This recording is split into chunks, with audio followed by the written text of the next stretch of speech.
feel like I'm slouching. I feel like my body is physically lower than it usually is. Welcome, comrades, to another episode of Under Construction. I'm your host, Ellis, otherwise known as the Admiral. I know it's not called Under Construction anymore. This is the Tolbrynd Peninsula project. Welcome to the Trainz route building show, Trainz Thursday. That's kind of why it's always been on Thursday. I'm not gonna lie, that's the reason.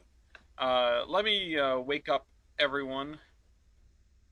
Let me tell everyone that we're live.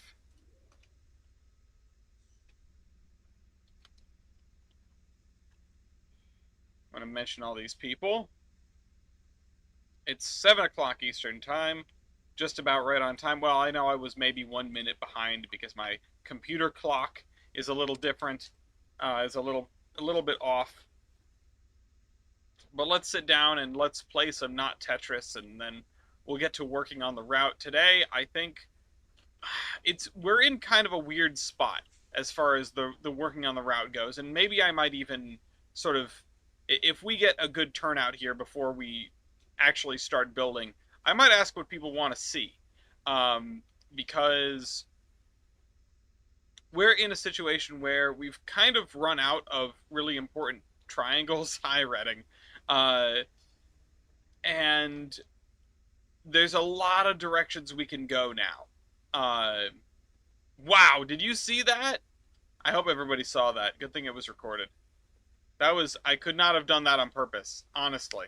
I could not have done that on purpose. It was incredible. Let's put this here. That's not good. What's up, TJ? Good news about your boy David. I read the article about the internal poll. It's exciting. All right, that was pretty bad. And that is not wide enough, huh? All right. But it's good that we've got some people in here already. That's a good sign. The more people that are in here, the more people that are chatting. Not joking, I was walking across an intersection. Oh. Well, at least you're looking at looking around, being aware of your surroundings. If you are walking and watching the stream, definitely don't step in front of a car or other vehicle for that matter. Even like a dude on a skateboard could really mess you up, depending on the speed of the skateboard and the size of the dude. Okay. Let's... that's not good. That's really not good. This is all coming down. I want to talk. I want to be talkative while we get going. I want to have a good reason for people to be chatting in the chat, because the more people that are in the chat, the more the algorithm likes it, I think. I assume that's how that works. That would make sense to me. Okay, that is a perfectly balanced block.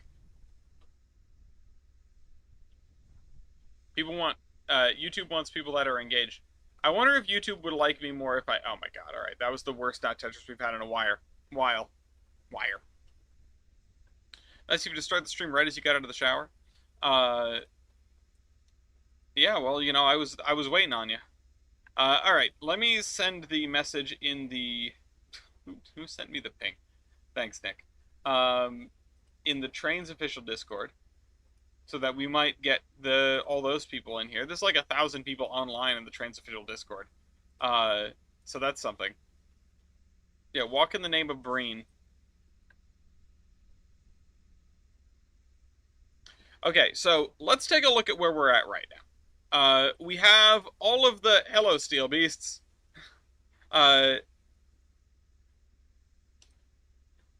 We have all of the industries over here done. Actually, we don't have Esperliner Maschinen done, but I'm not sure what I want to do with this place.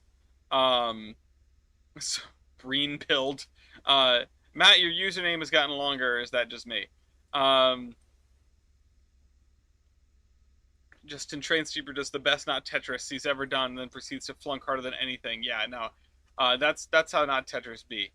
Yeah, we don't have anything here, but I'm really not sure what kind of industry we want this to be. There's a lot of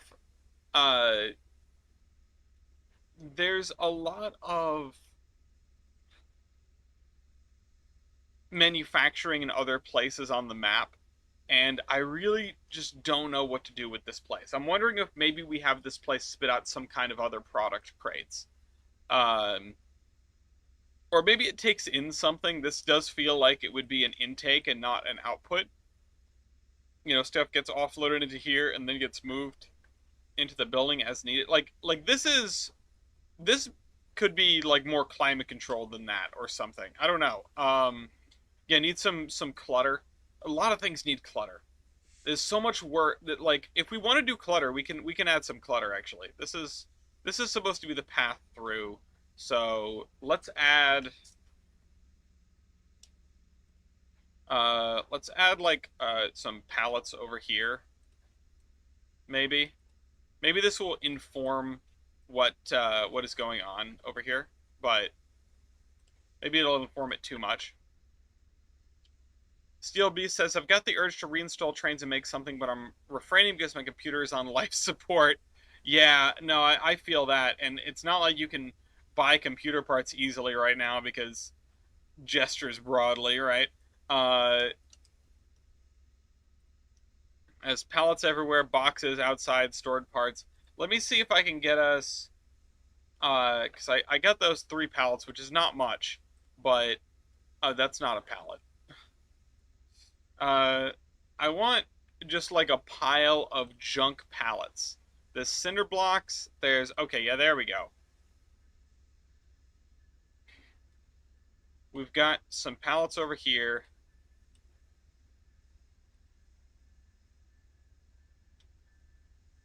And then we've also got some drums for things. Not the plastic drums, but like this stuff. We can definitely put that over there. And pallet with boxes, or you know, we can grab another stack of pallets.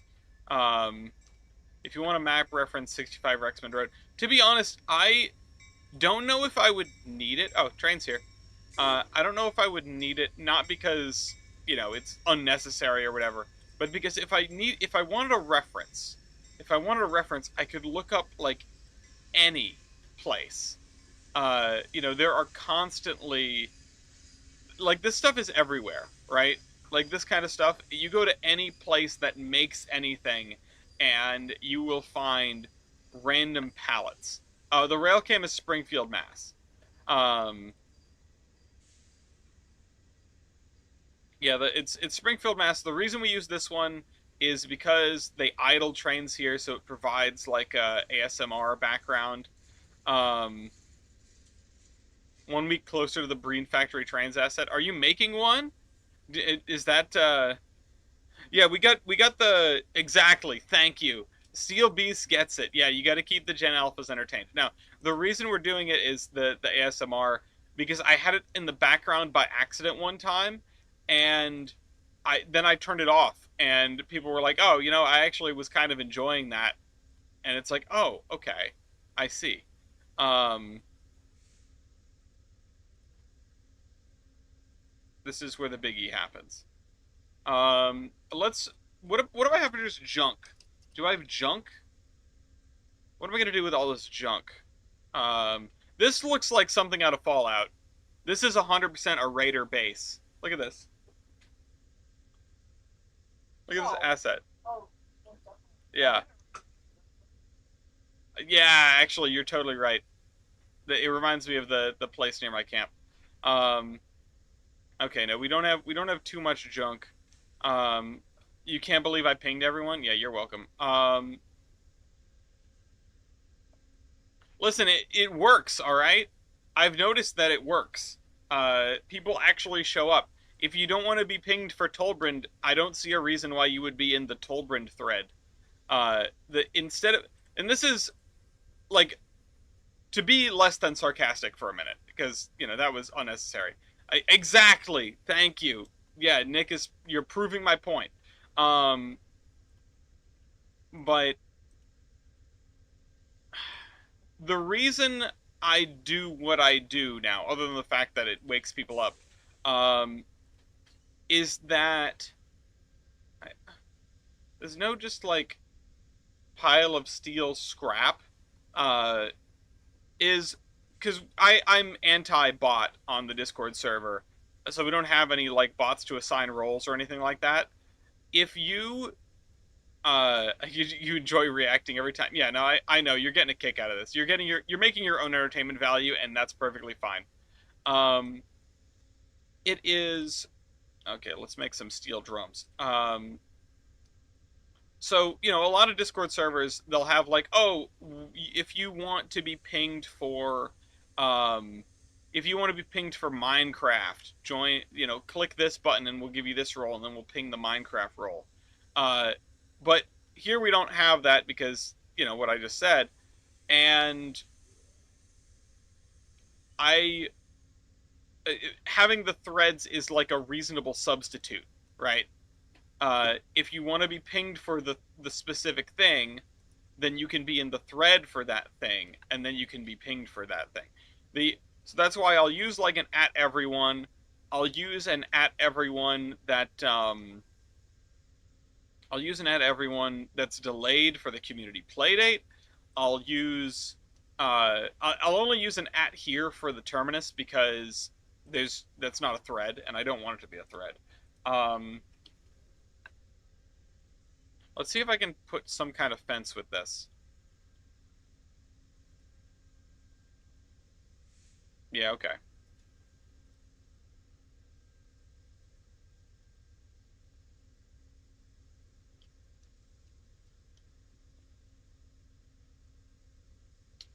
So, it works. It just works. Sorry, I was focusing on like a couple of things. I thought for a minute, is doing this the smart choice? Is putting the fence here the smart choice? Because now we are preventing people from actually like looking into here. Oh, I did put some ties down here. That's fun.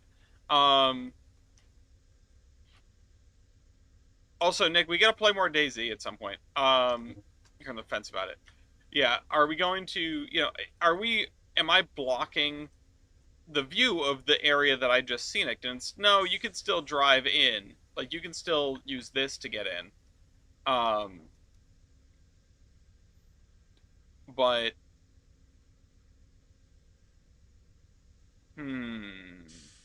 yeah, good luck and Godspeed with moving. That's always a pain in the neck.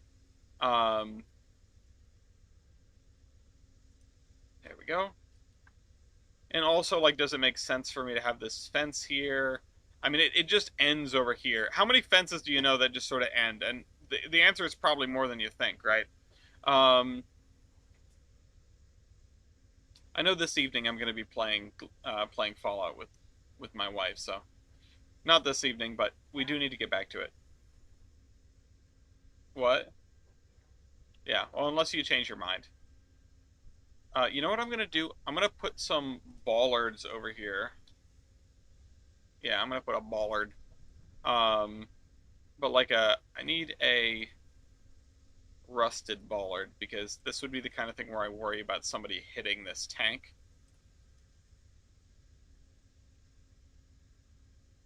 Also, boy, this road is, anyway, to have a corner of the fence. Sometimes I see that happen. No, for the fence to just like end, you know, and you can get around the edge. That's how I've gotten into plenty of places because fences just don't go all the way around the perimeter. This I'm doing because I don't feel like putting in one of those crossing gate things, but those crossing slash gate things, or it's not a crossing gate. It acts like a crossing, and it is a gate. Whatever. This area is still. I still like this area a lot. Okay. I should put some guardrail up this way. Oh shoot! I am realizing that we have buried the rails. I also need to like make this into what it needs to be.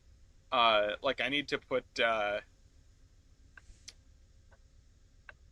some ATLS style crossing stuff here.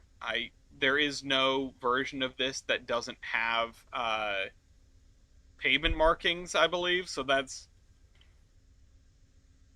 we can't make that realistic, sadly. But let's see. Can I raise this just a little bit so that we can get, or maybe I should just lower the road, actually. Yeah, let me lower the road a little bit. This area is really not what I expected to be working on, but this is where my attention is at now. Yeah, no, ATLS or something has got to go in this area. Because this is a, oh shoot. This is a huge pain. That's right, I was going to hire you to do ATLS, huh? Alright, let's scoot this down just a little bit. Yeah, there we go. Now it's not as high off the ground, which makes it look a little bit better.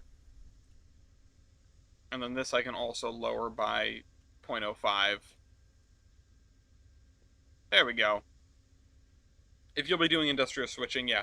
No, yeah, no, TRC is good for that sort of stuff. ATLS is probably what I want for this, though, so I can hook in, you know, it's a big intersection. This is like that one spot on the branch in New Hampshire that the name escapes me, but you know what I mean. That's exactly what I was thinking of when I built this.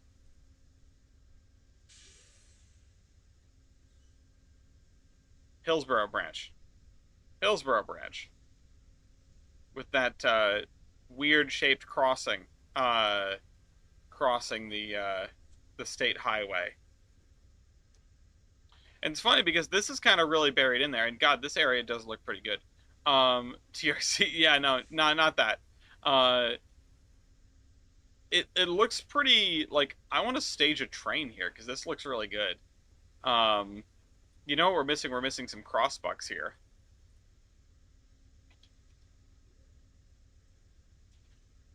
Let's see. Can we use MTR crossbucks? Yeah, that's pretty cool. Need to make sure they're far enough off, and we need to make sure that they're visible down the road. Although this one is just going to be right up against the fence. Cool, cool, cool, cool. Okay, yeah. We're getting somewhere. Done some more little detailing. How about that? And then this needs to get lowered in, although this area... I don't like the way this is done, but I think we're just going to have to live with that. Let's do this. There we go. And yeah, we've got this incredibly long and obnoxious crossing. I actually might want to raise the ground over here.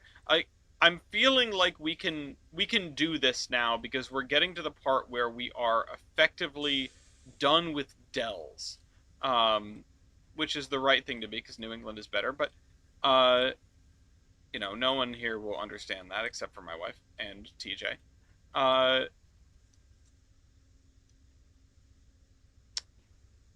This area is pretty much getting to be done. You know, there's the cleared area back here that looks kind of undone, but it's not. There's this place back here, which, I mean, I could put some parking lines in the parking lot, but I don't think I'm going to bother. The thing we have to do is we have to set up, whoops. Oh, shoot. We have to figure out what we're doing with the trees, finally, in this area. In dells in general. Living in the South has to be many things, but one of the more important things that taught me is that I definitely have allergies that I didn't realize I had in Colorado. Yeah, it's pretty apocalyptic with the pollen in certain areas, I've heard. Right now, it's like spring is springing really hard. Not here yet. It was 37 degrees here, but it's coming. And I am not ready for it. Never am. But yeah, we can do the little stuff. We can get the little stuff done and then effectively move on from this. From this area.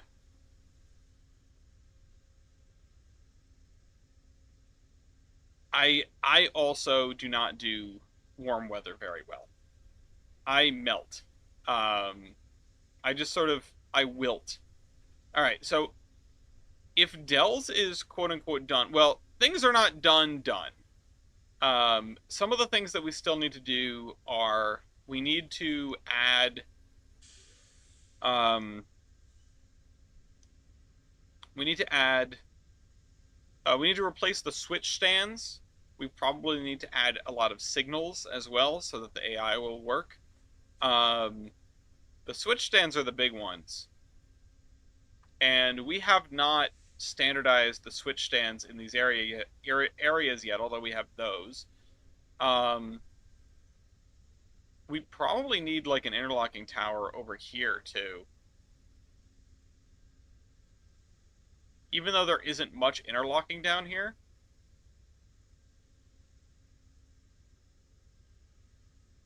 Yeah, okay. These are probably not going to be tower controlled switches because they are so far from thing. Although these are electrically operated, so I guess I take that back. I mean, there's no way for me to do the mechanical cable runs. Um, but here we need it. Oh, here we have a tower. The tower is right here. And I probably need to scoot some of these trees. We have our three kinds of tree, all right? We've got our red oak tree, and I'll put these down in the parking lot here for now. Red oak tree. We've got our big leaf maple, and then we have our birch tree. That's not the correct birch tree. Where is the one with the split trunk? That is the good-looking one, not that one. That's not a birch tree. Oh, it's tree birch. Okay, so these are our three major trees in our forest. And until we get up into the hills, we're not going to have any conifers. So we probably won't have many down here, but I need to spread these guys out through backyards and through lawns. And then we need to look at some other trees that are going to be here. Street trees, I think, are all going to be this kind, which is also a birch tree, but it's a very straight birch tree. I don't know if we're going to have any or many street trees in dells, although I could see them out front of these houses here. Like so.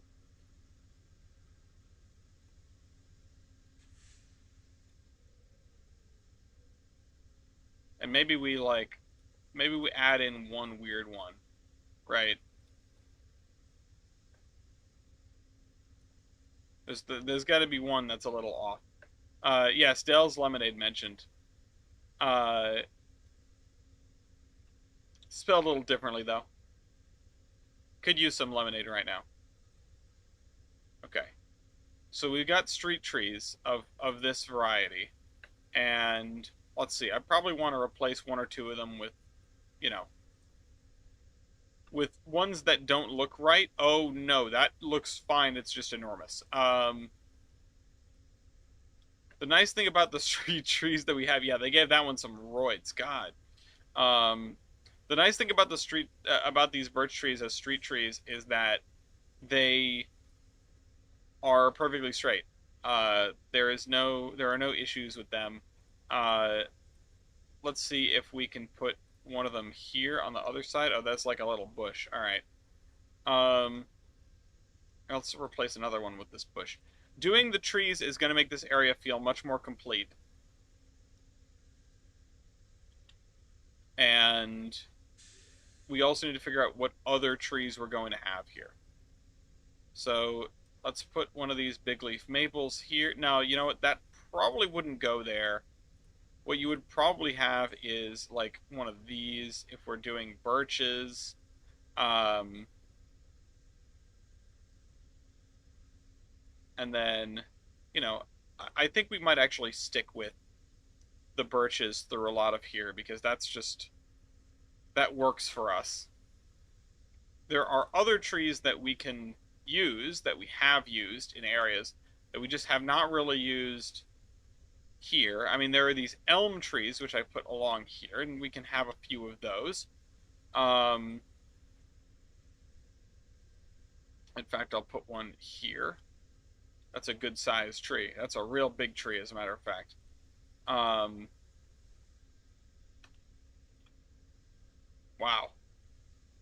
that came out so much larger than the other ones. It's like a home tree. Um, and you know, we can have some people with apple trees. I'm just kind of, you know, just kind of going off the cuff. That isn't really what I wanted to do. I wanted to think about what kind of trees are going to be here and how big they're going to be. Now, this area is, you know, this area is actively being cleared, right?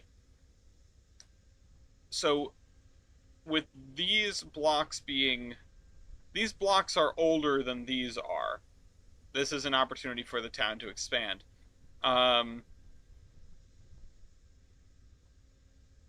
Might be important to note that the next Trainz version might be leaving speed trees behind because speed trees come at a license.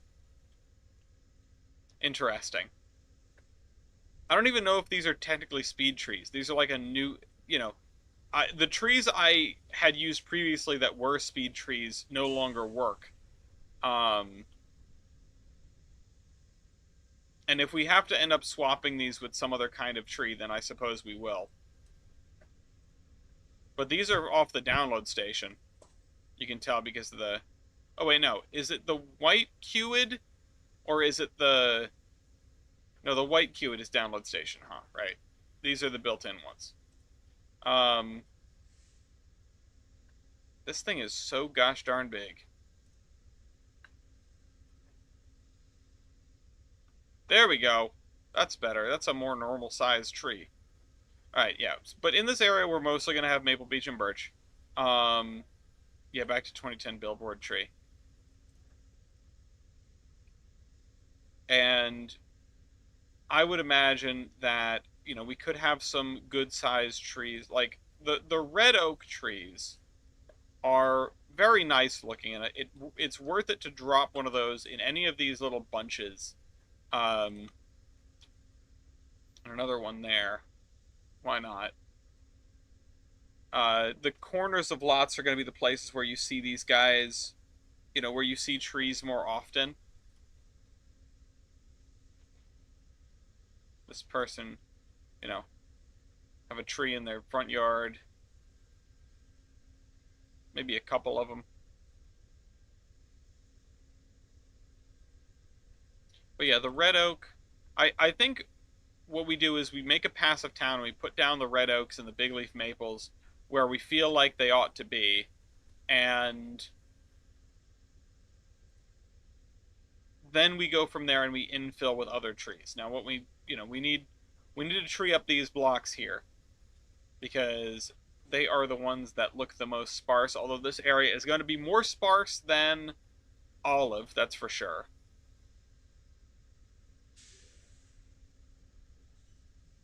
That's going to be there, and then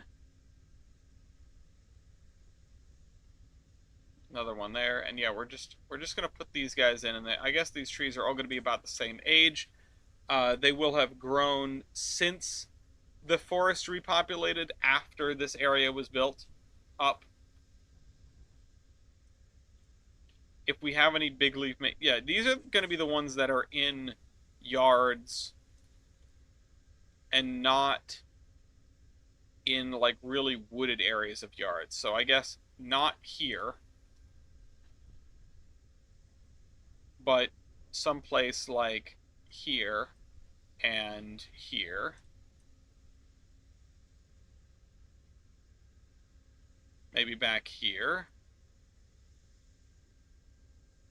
And you got to look around and see that like there are a lot of people that have trees in their yards in one form or another.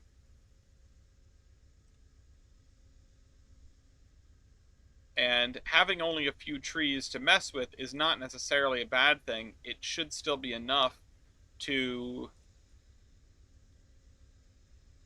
add variety such that things look all right. This area is going to be that area is going to have some trees in it. Let's have one back there and one right here. That area is going to be different. This area is going to have a tree there. All right, so we've made our pass. This area doesn't have any, but let's do the big leaf maples.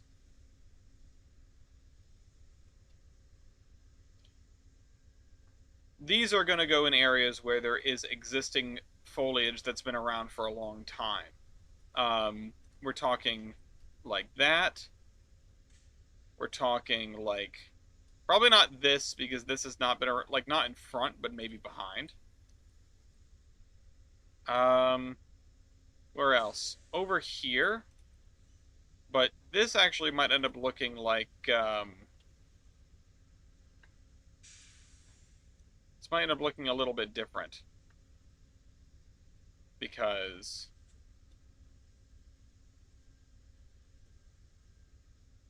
that is a long stretch of grassy, unkempt area that has clearly been around for a while. Put that off center. Another one there. And I think we've got everything except for this place, but I'm going to leave that place untreed, I think. We've got to leave one without the trees. Okay, so that's all of the areas that...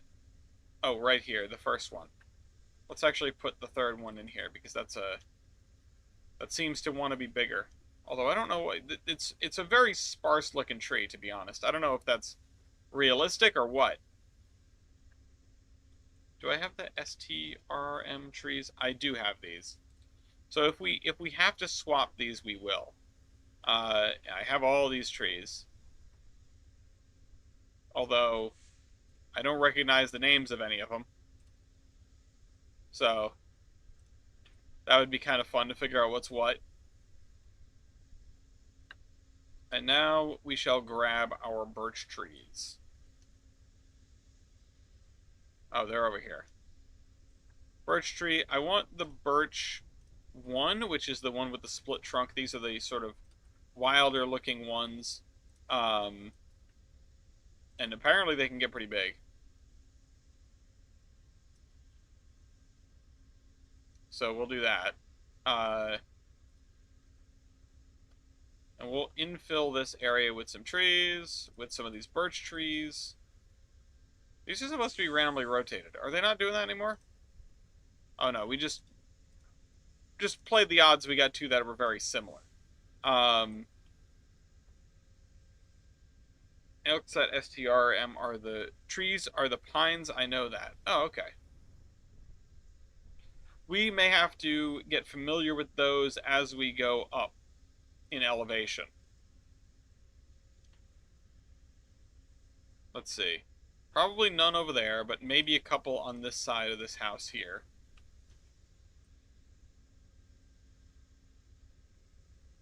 Maybe one on this lawn.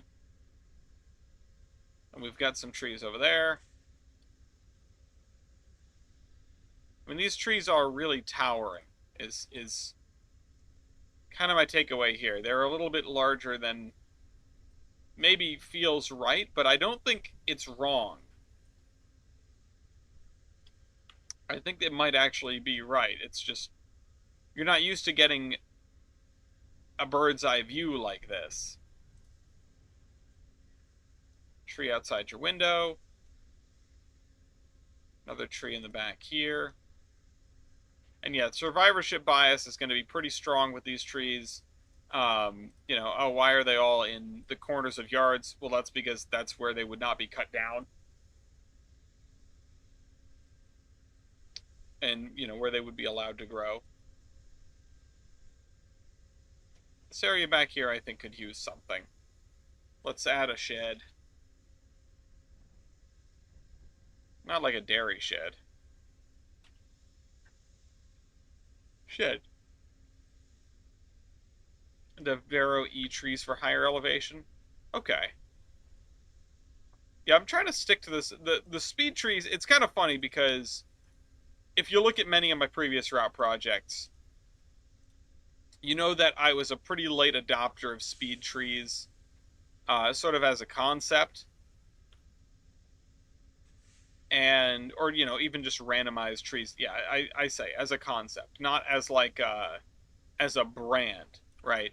I used the tree splines for most things for a long, long time. And it was a simplicity thing. And then I realized that you could actually improve your performance a little bit with the speed trees sometimes. You know, it wasn't always that the billboard trees or the splines were better. I mean, maybe it had to do with my usage of them, which was, very much just sort of filling the area with them in all different directions. But I found that I was doing better um, with the speed trees than I had been previously with the other trees. Now, okay, we're going to add these broadleaf trees. These are all pretty small. We're going to use these guys sort of just to break up stuff as like a landscape item. We're going to see what we can do. And yeah, some of them they're still going to be more or less in the same place as they were.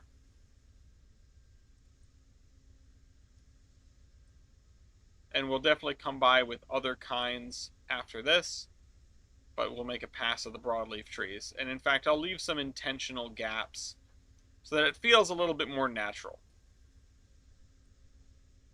I'm pretty much going to focus on yards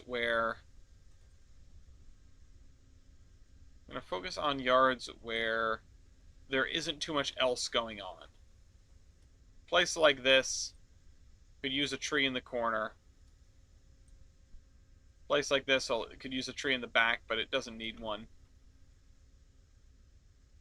There's one. Pine trees and trees for higher elevations that are out there, I think the speed tree ones just kind of suck. Yeah, they're not great, honestly. I have really never been impressed by the way the speed trees look. Um, they've sort of got these clumps of leaves. Really, the biggest benefit of the speed trees is having to do less work by hand to get uh, an area filled out in a way that sort of looks right and makes visual sense.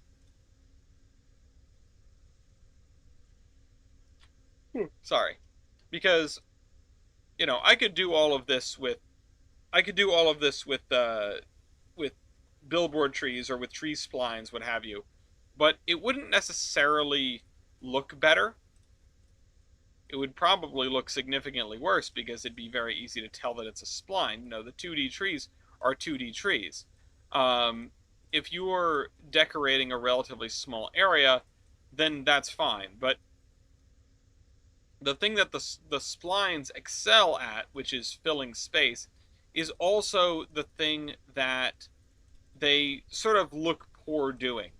Or, the 2D trees is what I mean when I say the splines, because the splines, of course, yeah, they're gap fillers. They are like, oh, you want to fill in an area, go right ahead, just wave this magic wand. Um, Whereas, at least with the speed trees, every tree is a little different, not like completely, but a little. And it adds a little bit of variation that helps break up the monotony. Um,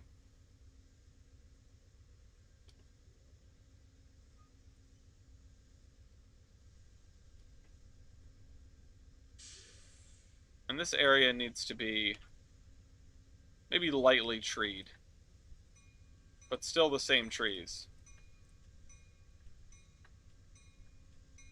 Just not to the same density as every other place. It's still going to be pretty filled, but yeah, there we go.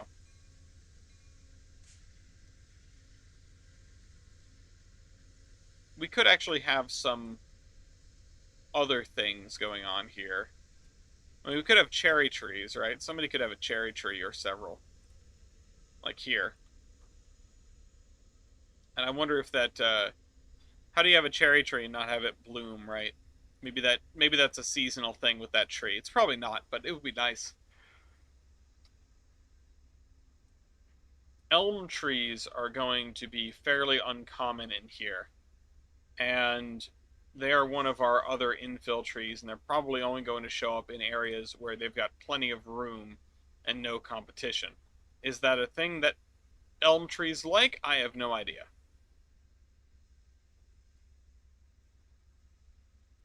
But but I'm going to put them with the older looking houses. Something else we could do is add a stump every once in a while to these places.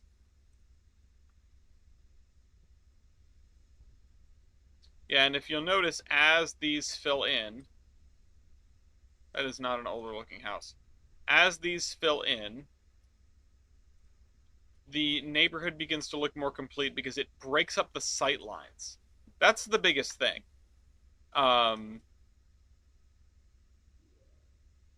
If you're looking across a neighborhood in Trainz and you can see straight across the whole thing and you can see that it's a flat plain with some houses and fences and driveways on it, your immersion is going to evaporate.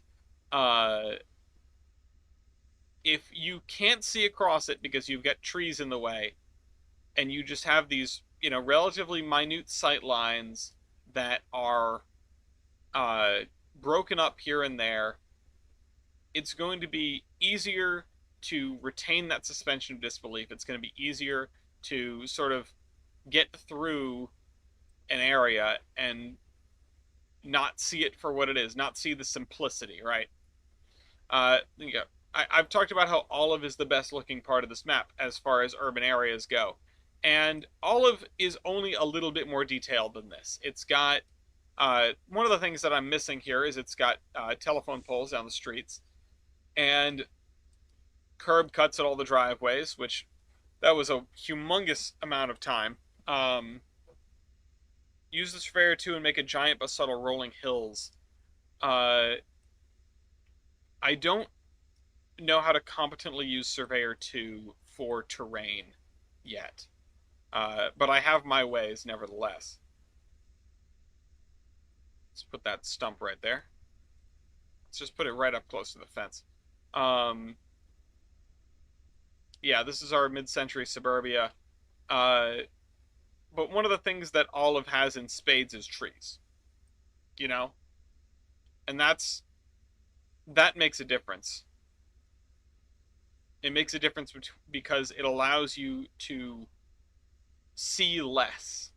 It's sort of like it's sort of like Jaws hiding the shark.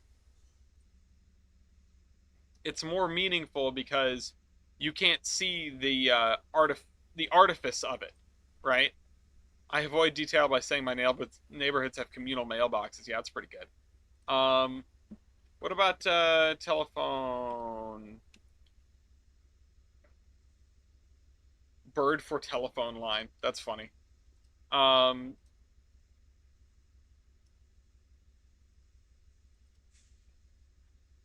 Okay, that is in between thing.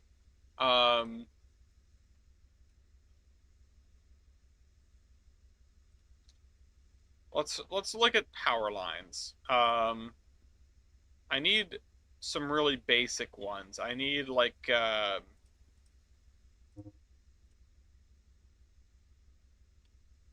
well, not that kind of basic. I don't need like high voltage ones. I need regular neighborhood power lines. BDW power line. Oh, never mind. Get that out of here. EPA power pole. No, that's those. What am I? What is the word that I'm missing?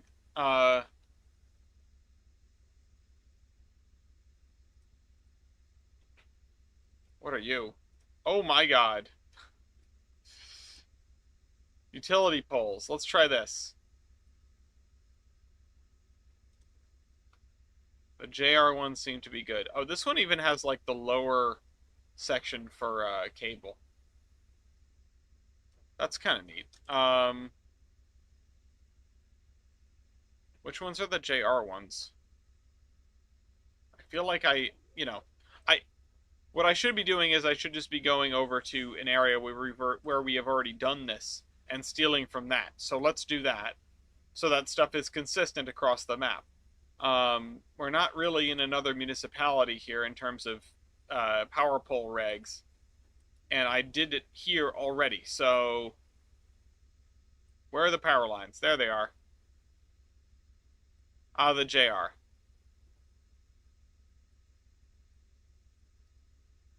I didn't see JR on my list. JRMS line-side telegraph. That's the...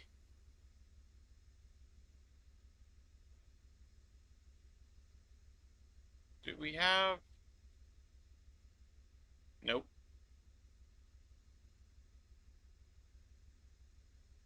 Yeah, whatever. Line-side telegraph.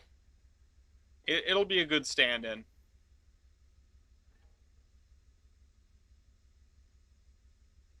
Because it has multiple lines of poles. And we can have it run underneath this, because I can keep it on the other side of the street.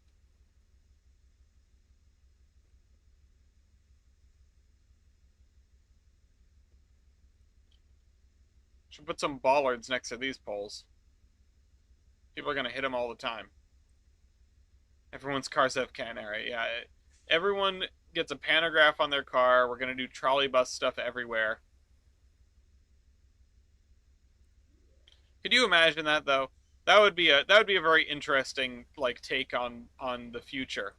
Is uh you've got a pantograph on your car, and you just connect that up to the overhead lines when you get on the interstate. I'm here for this. You've got an electric car and it runs on batteries most of the time, and then when you get on the highway, it switches over to overhead power, and you have to take the pantograph down if you want to change lanes. Terrible memories of the game where you had to manually set them up to do anything. What do you mean? No, you can't. I'm sorry if this is trauma for you, but you can't say that and then not explain. Okay. I missed a spot, clearly. There we go. Having this go by the giant oil tanks is kind of trippy. Manual set the trolley buses. All I can think of is the the Russian train simulator, My Winter Train, or whatever. I know it's not what it's actually called, but where it is very accurate. It's very realistic. It's deliberately overly realistic, and a tremendous pain in the neck. And then also you have to work with the Russian mob and stuff. You know the one I mean. Maybe. I mean, Heist did a Let's Play in it, right? Trans-Siberian Railroad Simulator or something like that. Roblox game. Really? Roblox is continually impressive to me. I'll be honest. People like to look down on it for whatever reason because it's for kids or whatever. But the stuff people have been able to make in Roblox is very impressive.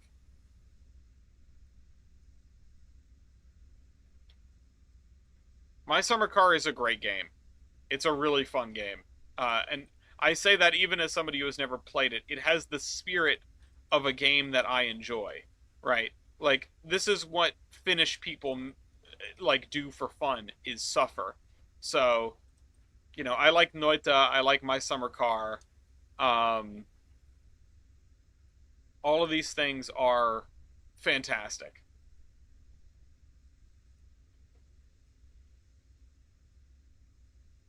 I've watched other people play My Summer Car. Alright, I'm going to remove this because I want to get rid of it. It's annoying me that it exists still, and it was silly of me to want to put it there in the first place.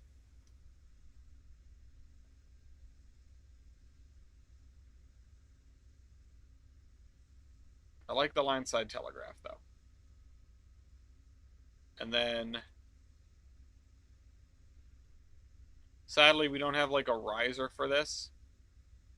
But I am going to extend this out of town. Is it in the trees at all? Can I scoot it back over? There we go.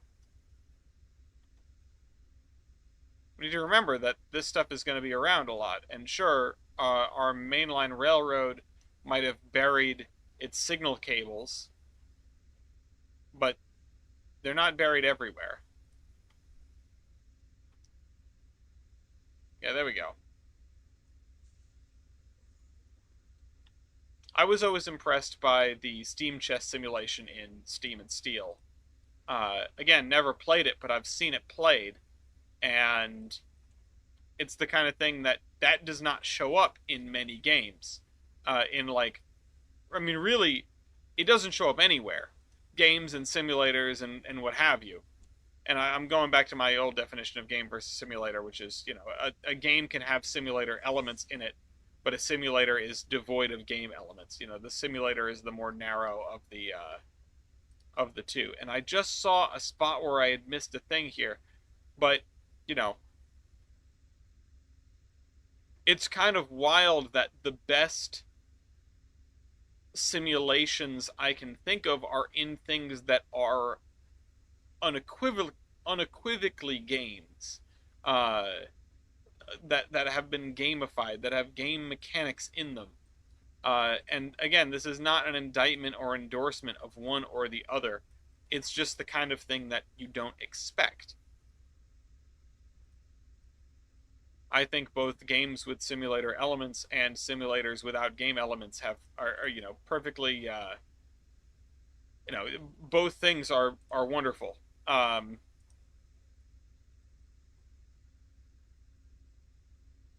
me just patch this up with some dirt. But one of the best train simulators out there is Derail Valley, in terms of handling, in terms of physics, and it's like you get Derail Valley because you expect to drive a thing around and maybe crash it. You don't get Derail Valley because you want to see what it's like to run a real steam locomotive. At least most of the time, it feels like,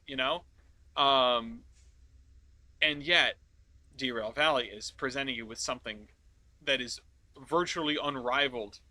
Trainz is absolutely more of a sandbox than it is a simulator. It doesn't really have a lot of simulator systems. It doesn't do a lot of actual simulating. It is just a sandbox is a good word for it.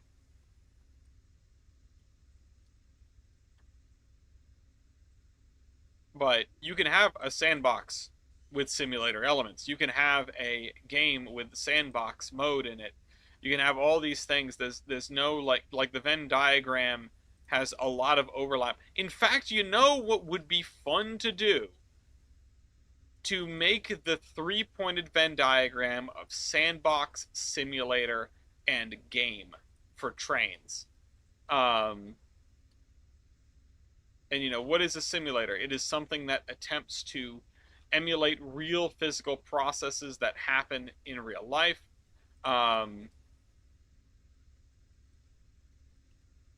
Real physics, things like that. What is a game? It's something with progression. It's something with, systems that do not exist in real life. I'll raise these to get these over the track. Oh, wait. Hold on. I missed a spline point in here. Oh, shoot. Nope. Can I... There we go.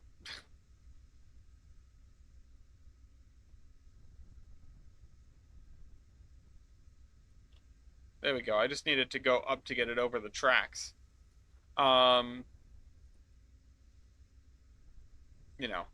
Simulator versus game versus sandbox. Sandbox is something that has no constraints. And, a massive freedom of capabilities, but you're not necessarily guided into anything. And, I absolutely agree that Rolling Line is the other one, right? One of these things that is explicitly simulator is Run 8.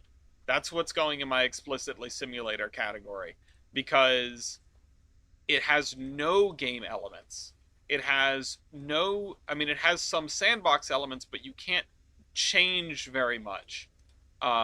Your routes are there before you. Stuff like that.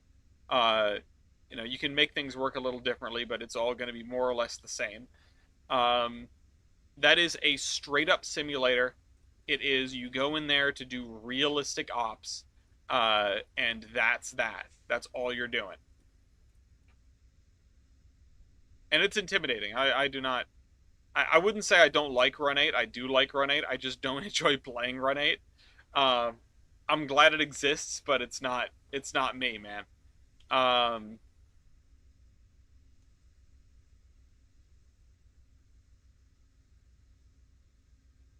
okay, let's go this way now.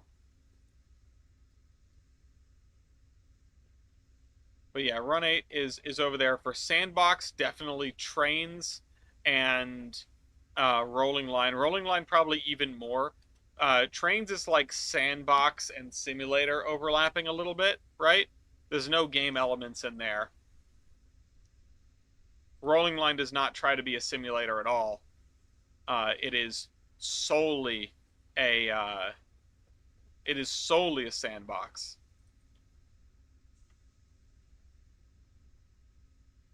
I forget. I need to break the spline every once in a while, or else it just sort of extends off into the distance. I realized that a long time ago when I was making a Polar Express route. Railworks is interesting because on paper it should just be trains, but the Surveyor, and that is so complex. Yeah, I've heard it's got quite a learning curve on it. Railworks, Railworks is gonna exist in its own bubble outside of everything, and it's just gonna be called Scam. No, I'm kidding. Uh, it's not a scam. Uh, it is just an outrageous amount of money to buy all the stuff. But that's not what you really do with Railworks, is it? You buy the things that you want. Um, in that way, it's quite exciting how modular it is. But that would be a lot better if everything cost about a tenth of what it currently costs.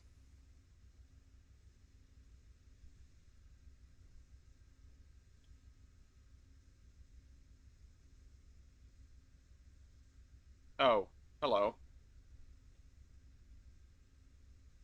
Can I find one of these with no markings, or are we just stuck with these? I think we're just stuck with these. Whatever, it's far enough away from the tracks.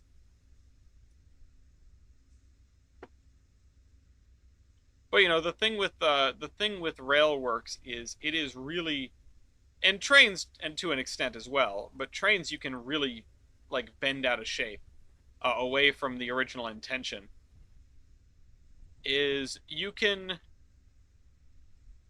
oh, look at that, look what I did. Whoopsies. You can do a lot with Trainz if you download all the scripts and things for the thing that you're trying to do. Like I said, I am fairly convinced there is a way to make Railroader in Trainz, to make like career mode Railroader in Trainz. Uh, I'm certain there must be a way. Am I going to be the one to try to do it? No, absolutely not. But I think that it must be possible. Um, Anywho, uh, yeah, Railworks. Where do you put Railworks in the conversation, really? Um, it is a simulator with very light game elements and some difficult to use sandbox elements. Uh, it's it's mostly purebred simulator. And in fact, I don't even think I would put it on the chart because it's kind of just difficult to classify. I don't think you can cleanly put it in two boxes because the game and the game and sandbox aspects of it don't shine through quite the same way.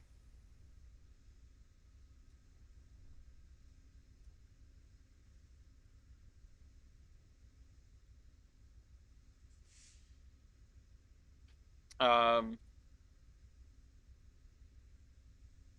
yeah, it has a very light scoring system and it has very light progression, right? Like you can unlock scenarios after completing certain scenarios. Uh, but the systems that are in the game, like that you actually interact with in the gameplay, are there's almost no gamification in there. It's just all simulator. Um, but I've never been super impressed by the simulator aspects of it either. You know, I don't know everything that Railworks has to offer in terms of simulator, but I have never been impressed with it. Involved having insane love for both Railroader and Trainz. Yeah, no, I honestly I do have both. I mean, I've been doing this for long enough, and largest Railroader possible exists. I definitely have a love for both games, but that's a day job right there, is figuring all that out. Um, Controversial take, but the only appeal is the catalog of content. Is that controversial? I can't disagree with it. It is not a controversial take to me. I'll say that. The ability to race each other. Um, Evening Battleship. Uh, okay.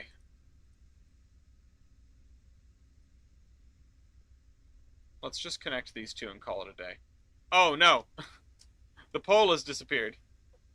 Um, let's just connect that like that. Okay. So, hold on, it's stretching time. We're an hour in. It's stretch time. Everyone, get out of your chairs and stretch. Unless you're walking still. Ugh. Um, Train Simulator World Tour for Xbox. I mean, there is that. All right, so I've connected the power poles all the way back here. That's another important thing that we've missed. Uh, anyway, uh, so what like goes in the Derail Valley career mode specifically, but Derail Valley, the mode that for all of this, I'm going to consider like the mode that sticks out the most to me. And for any train game that has a sandbox mode, I'm going to be thinking about career. What's up, Mopac?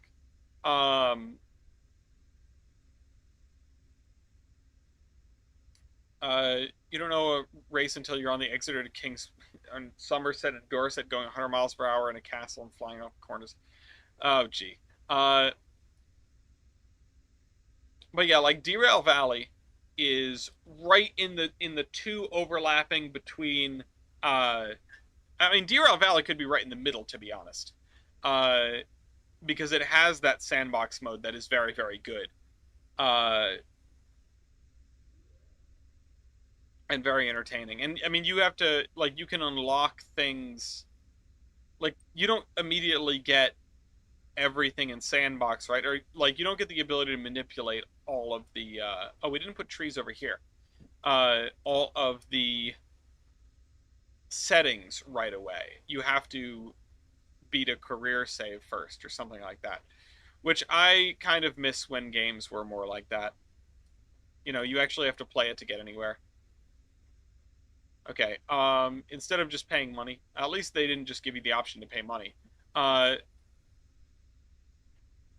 Century of Steam in theory should be yeah, in game and simulator. Yeah, absolutely.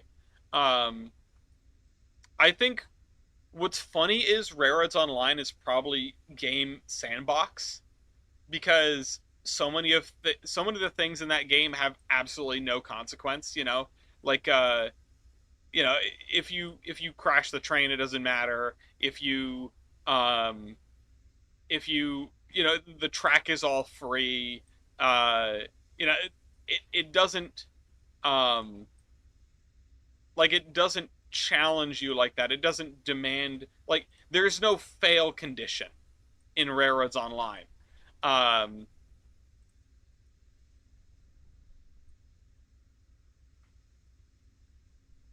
Train Misconductor might fall in there too. I mean, it's not a ton of sandbox elements, but it's like game and sandbox. um Railroads Online was so funny. I don't care what anyone says. The game was fun. It was fun. It was fun. I had a lot of fun in Railroads Online. I'm not even, um, I'm not even gonna, I won't try to bury that fact.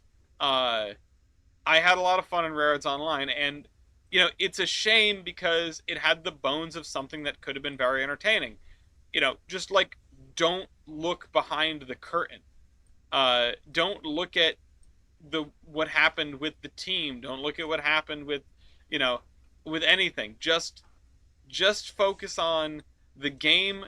Can be a lot of fun with friends. I mean, to be honest, saying that a game is fun with friends is uh it's cheap to say. Not cheap as in it's cheaty or anything, or like dishonest, but lots of things are fun with friends. Driving down the interstate, taking your 10-hour road trip, uh, is fun with friends because you can make fun out of it if you've got good friends. If you know entertaining people, um, you can make fun out of anything. Um, Here, I'm gonna grab. What do I want? I want friend slop. Uh, what's Rare's online situation? Oh God, does anybody know? It's basically an abandoned game. I don't know. I don't think there's gonna be any updates for it. Certainly nothing major. I don't think it's about a rise from the ashes.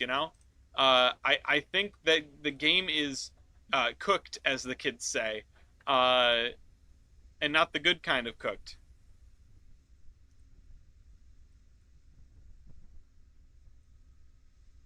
Uh, it's an online. It is railroads, comma online exclamation point. Oh shoot, that tree that I just put in is smaller than the bushes it's sitting in. Um, Christmas Scotch pine. Look at. Oh wow, that's so small. Um, Green Logistics is buying it out. Of course, of course. Um, okay, we're gonna put some of these in here. Yeah, we'll put that giant tree there.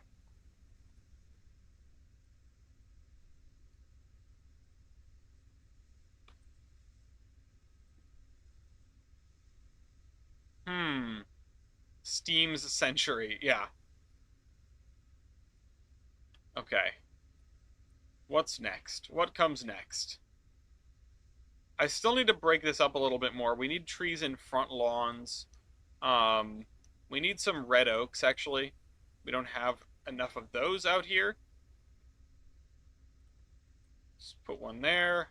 I'm looking for areas. I mean, there probably would not be any here because it's too close to the tracks. Oh, I'm starting to run out over here. My dear, when you have a moment, can you get me some water, please? Thank you. Okay. What's next? What's next? What's next? Where are we gonna put? Okay, let's put. We can get that far enough from the tracks that it wouldn't be a problem. Um, let's do some street trees along the front of this, which are gonna be these. Where are they? Birch trees over here. Sorry, I'm always one street over when I'm trying to look for the main drag here. These roads that I don't have names for. Hmm. And then let's see if we can space these out more or less evenly. There we go. And what are we missing? We're missing some solitary elms, right? Where are these going to be? There's probably going to be one back here. Or maybe there's two back here. Again, where there's not a lot of competition, I guess. These two are very similar, but whatever. We'll live. Um, and then I'll put one in the back of this house. Why not? And one. Well, no. Let's do another. Where is it? Let's do another American elm over there. There we go. That is better. That looks more complete. It looks less empty. It looks less Trainz, you know? This area is pretty much all going to stay this way because, yeah, this is pretty much stamped out subdivision territory, just in a different era.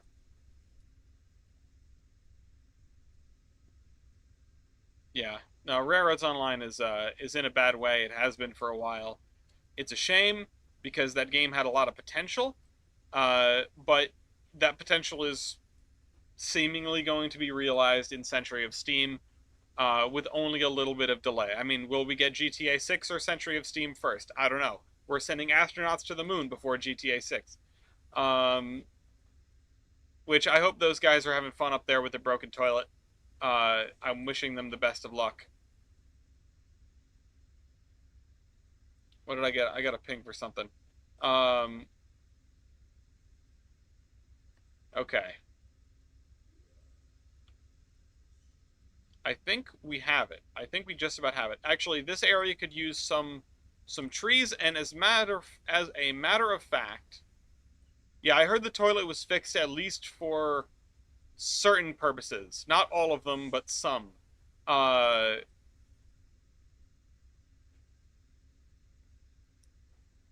yeah, there's no update for Railroads Online. It's a shame. It's a real shame. I had a lot of fun in it, as did many. Um, and I don't really think there's anything else to say about it. It's just it's one of many games that sort of was a flash in the pan, and the devs were unable to keep it together and execute, and create a viable product that they could continue to support. And that happens sometimes. I mean, it happens for a lot of reasons. In this case, it happened because the entire team fell apart because of interpersonal issues, which you can, according to anything I've heard, you can lay squarely at the feet of the original developer whose name escapes me. I mean, you could call it a cash grab, but with all intent, I just think it was. I don't think it was malicious like that. You know, I don't think this was a rug pull. I don't think that there was ever anything promised that wasn't intended to be delivered on when it was promised. And that's really where I think you have to look. Um, oh, that's a small tree. Um,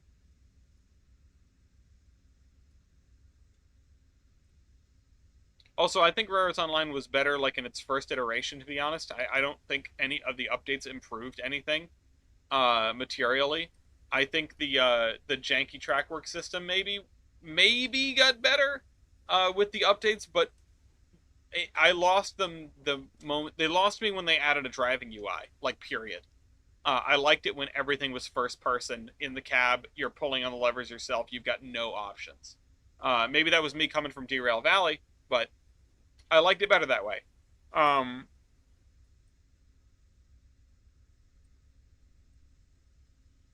the track update, yeah, maybe I just don't remember the difference. I've always been focused on the UI.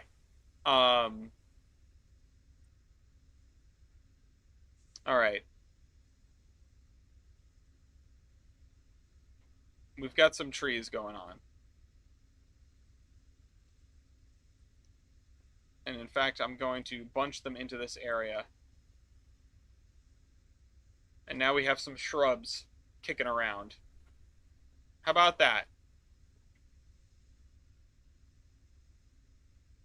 Okay, so I know I've said this before, but the thing that Railroads Online did, and the positive thing that Railroads Online did, is it showed that people want to play train games with their friends.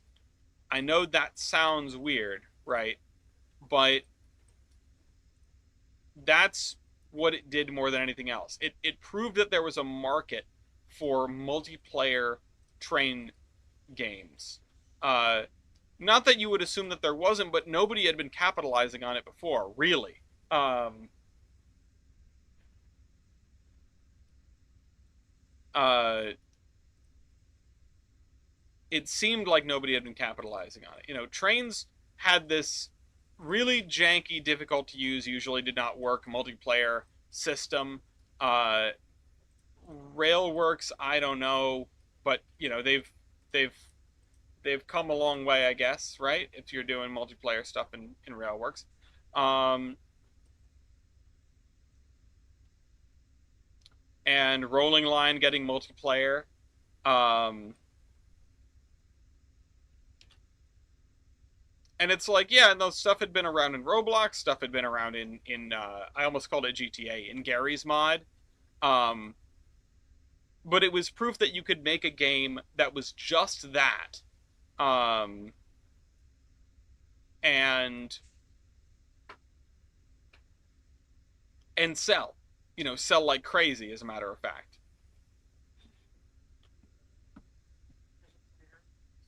Mm-hmm. Did you try to kill him? I would try to kill him. I would probably get rinsed, but I would try. I mean, well, yeah, but like, what do you got to lose? Put all your junk in your stash and go make some caps. Um, but yeah, no, Rolling Line getting multiplayer, the existence of Railroader. Now, I don't think that Railroader exists because you know I don't think that Railroads Online walked so that Railroader could run, but uh, it's one came before the other, and I feel like the dev team sort of knew what they were getting into with multiplayer there. Thank you very much.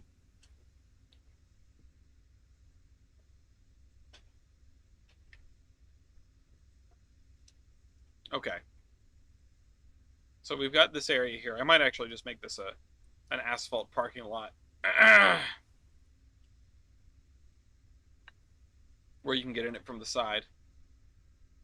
We should probably also do some industry work today. We could work on Berliner Maschinen over there. Um, we need to think about what this town is going to be taking in and putting out. I mean, this is supposed to be where a lot of the food for Tolbrynd comes from. And we have, what do we have? Uh, oops. The scroll bar on the bottom is almost invisible every time. Um, we have all sorts of stuff that goes into other stuff, but I'm talking about like finished food products, right? We don't even have a food commodity. We have these products, right? The product crates. Um, and these are kind of what I guess I'm going to use for food. We've got the San Marcos product crates, the Tartan product crates, the uh, uh, where are they? The Del Monte product crates, right?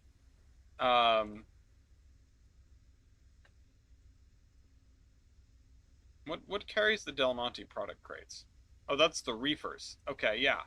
Um,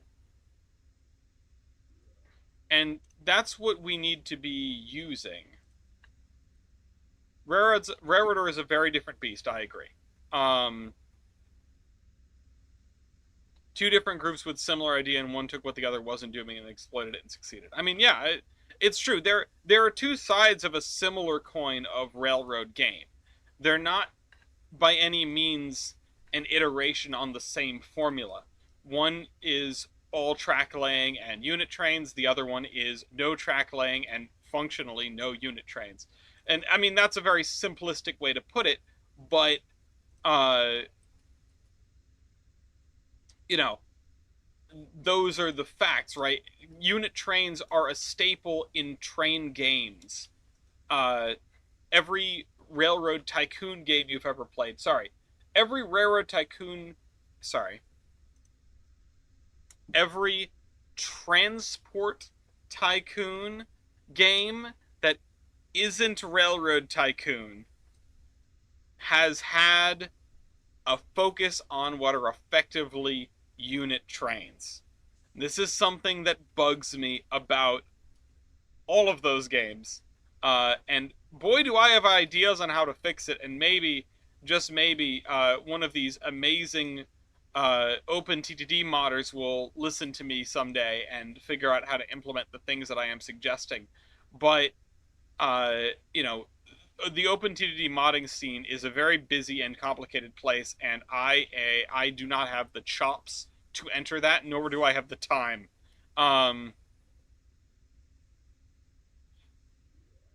uh, and when I say unit trains, I don't necessarily mean this train is coal and only coal. I mean this train is a unit definitionally. It does not come apart. It does not get put together. Um, in Railroad Tycoon, you're just picking the locomotives, and you say, "All right, locomotive, go from here to here," and that's it. That's all I need you to do. Uh, and in Open TTD and Locomotion and Transport Fever and um, Railroads Online, pretty much, uh, you are there isn't a lot of switching to be done in Railroads Online, is the point that I'm making. The industries take in one or two things, they put out one or two things. You are usually moving cuts of a handful of cars at a time, but those cuts are staying together. Uh, and you're not distributing one car here and one car here, and you're going to leave it and you're going to pick it up in a couple of days. You know, the operations side of things is very different. Um, and that's the sort of crux of it, right? That's the difference. The industries behave differently, so you as the player behave differently, and you run the railroad differently. Honestly, in Railroads Online, you can get away with, in theory, you could get away with one locomotive for every cut of cars that you own. You know, one loco, you buy 8 cars and an engine, and that engine stays with those eight cars. Say they're log cars or whatever, and that does that. That brings logs to the log pond, and then you get another 8 cars and another locomotive, and that's going to bring beams to the coal mine, and back. And like, you can get away with doing only that. And there, other than role play, at times it seems like there are few reasons not to do that. Um, Railroader, of course, you've got something else going on. You have a set of industries that consume cars, or that turn over cars at various different rates. Those cars come from elsewhere. And if you wanted a locomotive for each industry you have, you'd be insane. There'd be no reason to do that. But imagine that this is like the tech bro future. Uh, we're you're gonna we're gonna swap. We're gonna do railroader, but every car is powered. Um,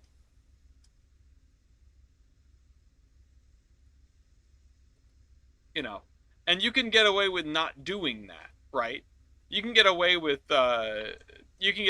running it like a real normal railroad, but the industries aren't set up for that. The industries don't demand that of you in a way that real industries do. Um, and that's why the industries in Railroads Online are more similar to the industries in the Transport Tycoon genre than they are in the train simulator genre. Uh, that's what I'm getting at, right? Uh,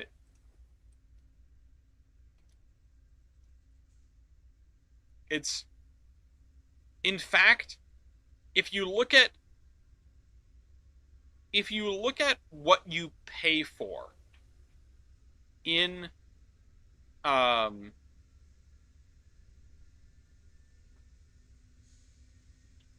if you look at what you pay for in Railroads Online versus what you pay for in Railroader, the game is more similar to Open TTD than it is to Derail Valley. by that logic, neither is Railroader, and as neither replicate real industries authentically. Railroader replicates real industries much more authentically than anything in the anything in the tycoon genre, and I'm including Railroads Online in that. Railroader industries are about as close to real life railroading in function as any game I've seen has been, period. Sure, you don't have contract levels with industries in real life, but that's not the point.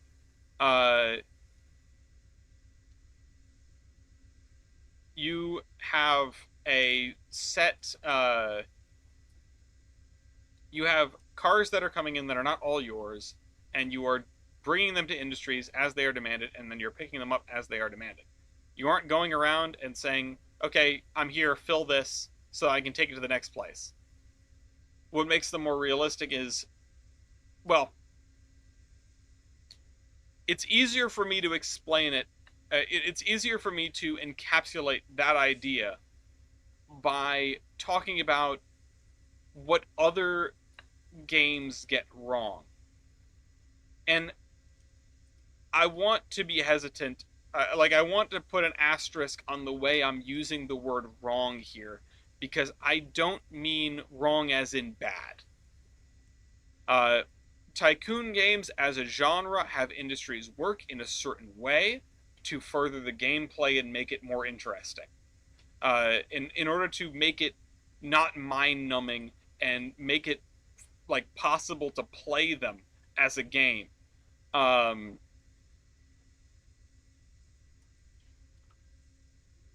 OpenTTD and Railroads Online have industries that are constantly producing or are producing when you bring them something. That's it. The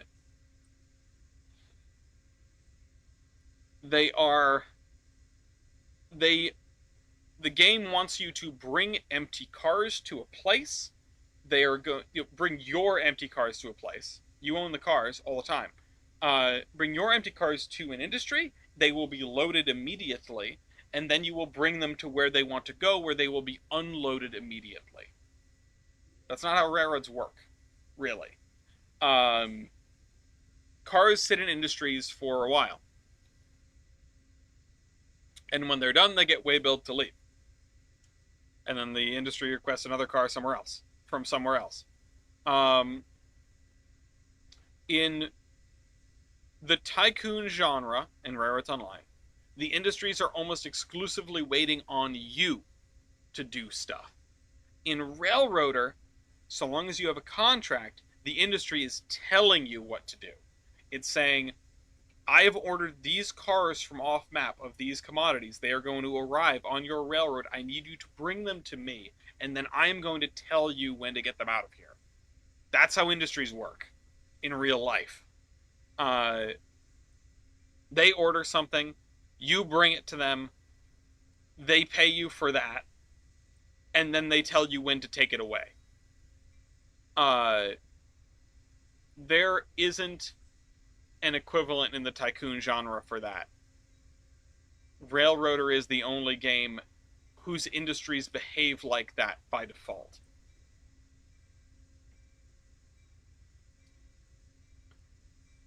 I'm just going to put some of these over here. Put some parking lot stripes on this end of the parking lot. And that's what, that's what they got right. And like I said, Railroader and Railroads Online are diametrically opposed. It's difficult to compare them because they're very different. But that doesn't mean you cannot draw comparisons between them on certain metrics. However, again, I'm going to continue using OpenTTD as the point of reference for the tycoon genre because it practically invented the genre. In OpenTTD, you buy you build the track and pay for it. That's a little different, but You build the track by hand in the way that you see fit. You buy all the locomotives, you buy all the rolling stock. You bring things to industries as you see fit based on the commodities that they're demanding and producing. The things you're paying for and own are the track, the locomotives, or the motive power, the rolling stock, uh, and you're using all your own rolling stock. That is true in Railroads Online, although you don't pay for the track, but you still build the track. In Railroader, the track is as it is, and you can pay to expand it, but only along fixed guidelines. You don't do any engineering. Um, the industries are all where they are, they're all demanding certain things, but you don't get to decide how, the movement between industries. The industries demand cars from here and there, and they go. Um, and that is, again, that's much more akin to real life railroading than any tycoon game. Uh, and it almost boils down completely to the fact that industries are acting independently and you are an agent of them and not, well, I won't say the other way around, but you are not sort of free to ignore them, uh, contracts aside. My only metrics I care about is modding, customization, how dynamic I can make my railroad. Uh, in that case, Trainz, right? Um,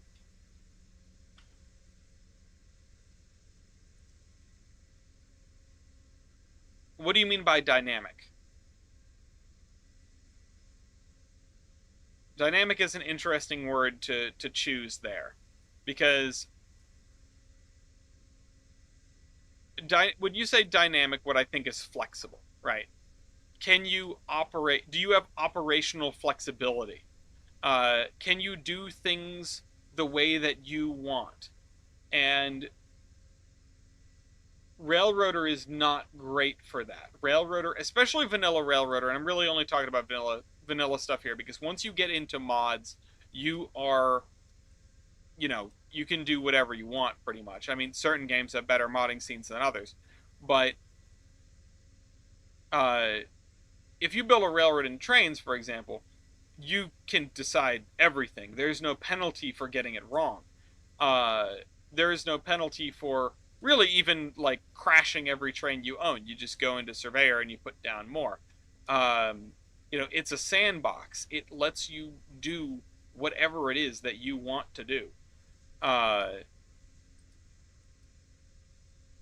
Whereas something like Railroader says, okay, here's what I need you to do.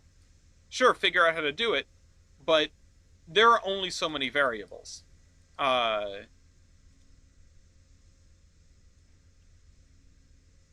Logging road, mining road, terminal road, using mods of a mining road with aspects of a terminal road and a logging road. Okay. Um, yeah, you've got a lot of options when it comes to mods. Most good games have lots of options when it comes to mods because, well, if a game is good, it attracts a lot of attention, attracts a lot of people trying to bend it to their will. Ask me how I know.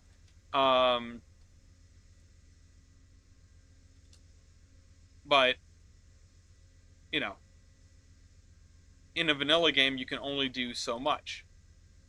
You are, it is, okay, what do the developers want me to be able to do, right? Um, and you can still switch it up a little bit in vanilla Railroader. Um, but both Railroader and Railroads Online have relatively limited scope in a map. And don't get me wrong, the Railroader map is a good size. But it is still constrained. There are only so many kinds of industries on it. The industries don't talk to one another. It is, I don't know. It is what it is. And Railroads Online every map has a specific industry chain that exists on it, and you feed that industry chain. And the real challenge and intrigue there is figuring out how to get from one industry to the other without stalling every locomotive you own.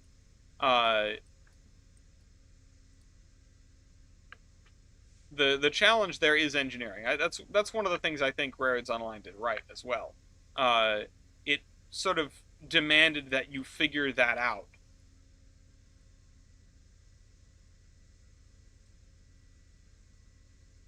Um, yeah, and captive services is great, but I'm not the biggest fan of more captive service in Railroader. And it's not because I don't like captive service as a concept, I suppose. Like, it's tough to articulate. It's because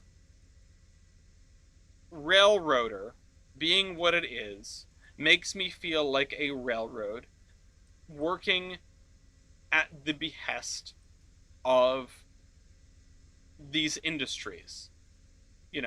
They ask me to do some things, and I do some things for them. The more captive service you pile into the game, the more agency you have over the industry activities. And while that on paper seems like a good thing, it makes things less interesting for me because it takes me out of it a little bit. That's a weird thing. That's a weird way to put it. Weird thing to say. But it takes me out of it a little bit. It makes me feel less like a railroad and more like a god. Now, the exception to this is if you were to be able to purchase the industries. And usually with the captive service industries, it sort of supposes that these are your industries, or they are, they're all together on your line, and they already talk to one another. But sorry, I'm looking for tractor trailers.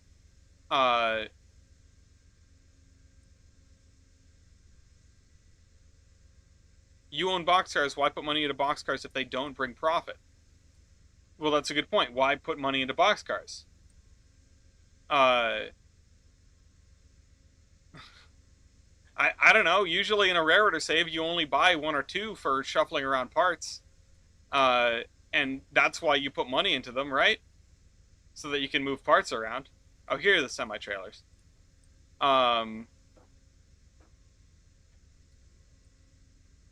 Usually when a railroad buys cars, they end up sort of going wherever, right? And this is less of a common occurrence, right? Because most of the time, freight cars are just done through leasing companies now. It's not very often that you see, railroad-owned cars, or at least less often, certainly less often than it used to be. Boxcars are all pool service, like RR Box, TTX flat cars, and intermodal cars and stuff like that. And like you see, like grain trains run with all BNSF hoppers because that's all stuff that's running on BNSF. But notably, it's often going off of BNSF, right? These are cars that don't stick around over there. It would make sense to be able to purchase cars and then, lease them out. And there are mods for that now, which is kind of fascinating. But it's not about the what are my cars doing, right? It's about what am I doing as the railroad? How much power do I have? How much control do I have over the world around me? Because the answer is usually not all that much. Industries are gonna rise and fall. Things are gonna show up and disappear. And I kind of wish that you didn't get to control the maximum industries could close on you in Railroader. Not close, but dial it down. Um, I understand why they don't do that because it would suck. It would be a terrible gameplay mechanic. Um, and the Railroader map is not large enough to have industries changing production over time really make a huge difference um, in your ability to make money and your traffic flow. At least I don't think so. Um, I was supposed to buy one or two. I bought 50 and store them along Walker. Um, but and the captive service is fun because it makes money and because it's more stuff for you to do and it makes it feel like your railroad is more productive. Uh, but the more captive service you have, the less, in my opinion, the less your railroad is acting like the prototype would. Um,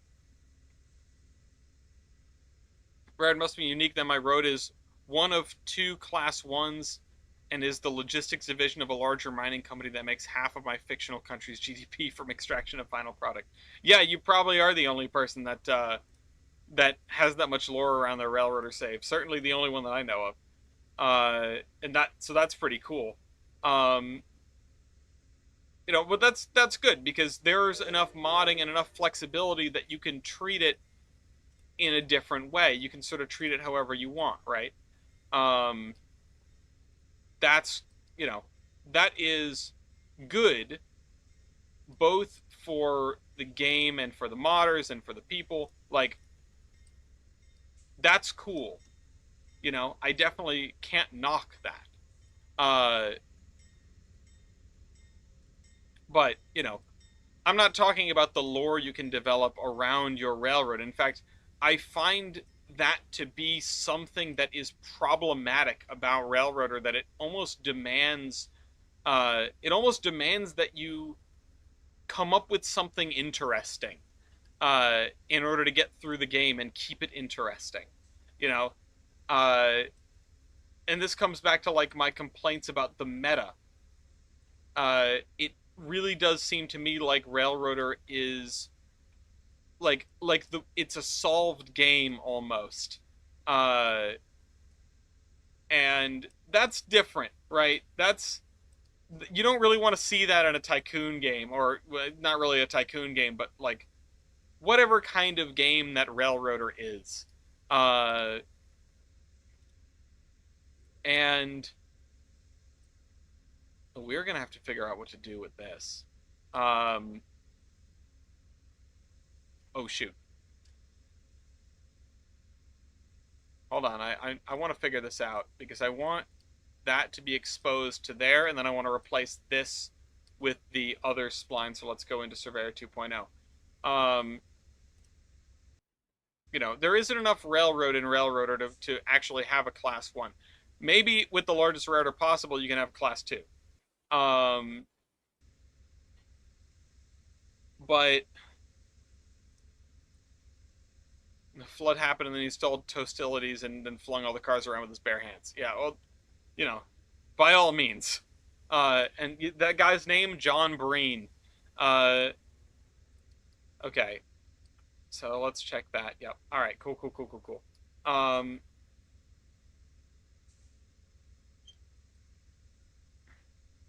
More power to you if you want to make your railroad save more interesting by generating lore. Um, but if we're talking about just the gameplay, there's only so much you can do. And yeah, you could be like, oh, I'm just the little sawmill railroad, or oh, I'm just mostly a passenger railroad, or oh, I'm just I don't do any logging.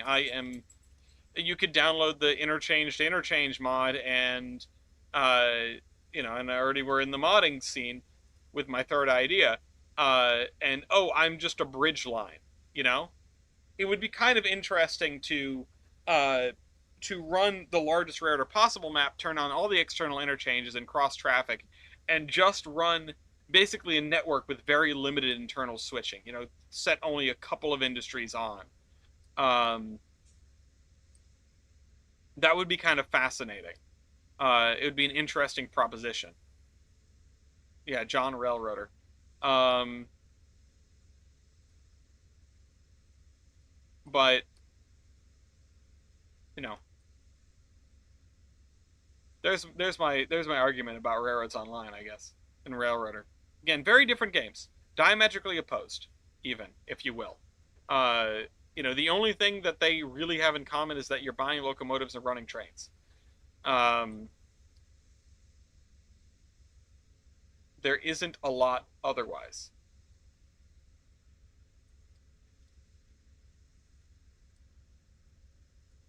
Let's see. Let's grab the dirt and leaves.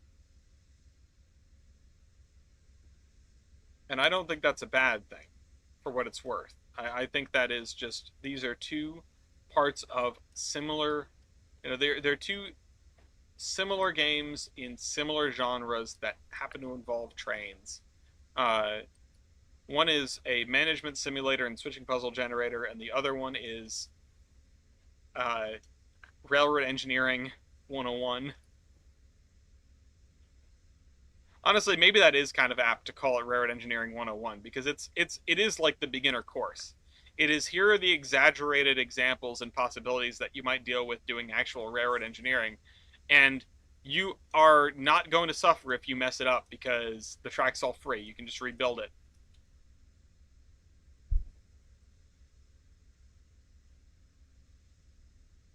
Okay. Um, and the other one is like, hey, here's a real life scenario, or like a realistic ish scenario. Um, you need to build your railroad up from scratch. Now, that isn't to say that Railroader is much of a challenge. It's not, but I don't think it was meant to be. Um, it's not the kind of game where you are expected to fail or even to struggle that much. Uh, Railroader being the solved game that it is, you can. Uh, why is there almost nothing for PRR passenger stock and N scale? I don't know. Ask John N scale. Uh, why are you looking for PRR passenger stock? That's not Japan. Or SP. Hi, baby. Bye, baby. Um,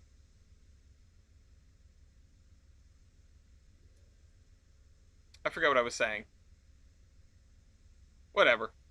The point is, Railroader is not a very difficult game. It's not. It's not there to challenge you, right? Um, it is not there to make you make difficult decisions right off the bat and to, listen to you make a mistake and whatever. The most trouble I've seen people have in Railroader is you didn't grab a large enough engine for your train, or you ran out of gas. That's kind of it. Those are the two challenges it puts before you. I have only once in my playtime been made aware of anyone who uh, is has downrated contracts because they felt like they bit off more than they could chew. But even then, that isn't the game presenting you with a challenge that you were unable to rise to. It is you presenting yourself with a challenge and realizing you bit off more than you could chew. Um, that's the difference. And yeah, if you wanna drop into if you wanna drop into sandbox mode to fix your mistakes, the game doesn't penalize you for that either. You know, it's not like, oh, you're gonna lose achievements or whatever. You're gonna have your progression tarnished. It says, oh, you want to go into sandbox mode? Yeah, go ahead. Why not? Uh, Not an issue, not a problem, not something wrong with the game. Just there, when you're looking at game design, you have to consider, I always consider that my players are going to do everything that they are able to do all of the time. And if I do not want them to do something, I'm going to have to disincentivize it one way or another. Um, I'm going to have to either actively prevent people from doing it, or I'm going to have to make it difficult to do. Um, and sure, I did not make Railroader. Um, but, being able to just swap a save into sandbox mode or swap sandbox mode save into career, although that doesn't always work the way you expect it to, um, it's saying that, hey, don't sweat it. None of this really matters that much. You're just here to play with trains. And that's fine. That is a very inviting kind of game. And I think that's kind of necessary for the subject matter.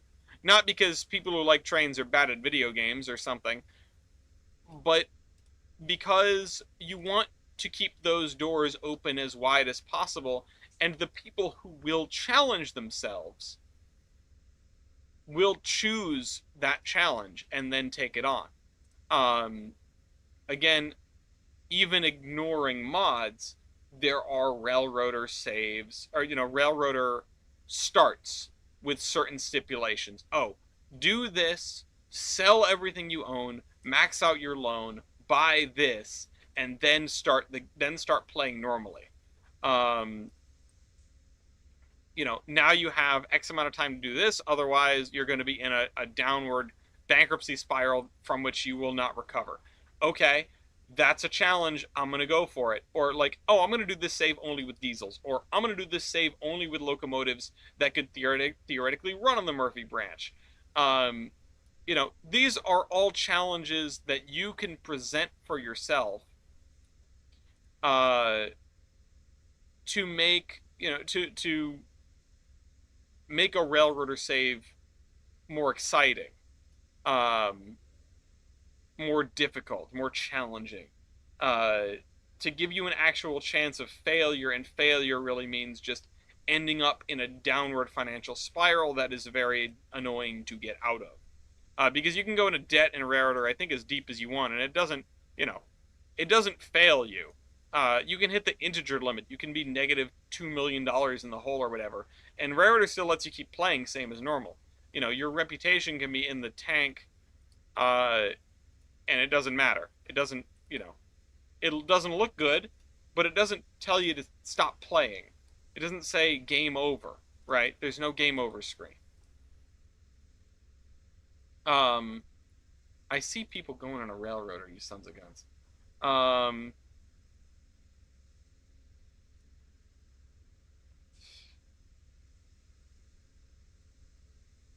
I just saw Mossy and Bryce go into Railroader. If you two are making your own LRP, I swear to God. It's like 5 hours a week that I can't have it up. Uh, this is the problem. This town ain't big enough for the two of us.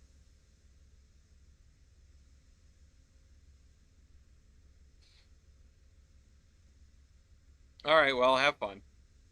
Um, as long as you'll still play the LRP. See, now I want to. Now I want to make. Now I want to put out a new version of the pack. It's been more than that. Oh boy.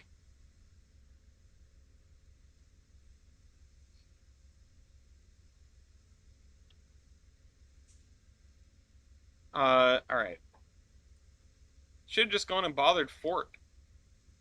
He was asking for people to play. The problem with Railroader is everybody makes their own save, and then people only want to play on their own saves. This is why I did it first. I got my foot in the door.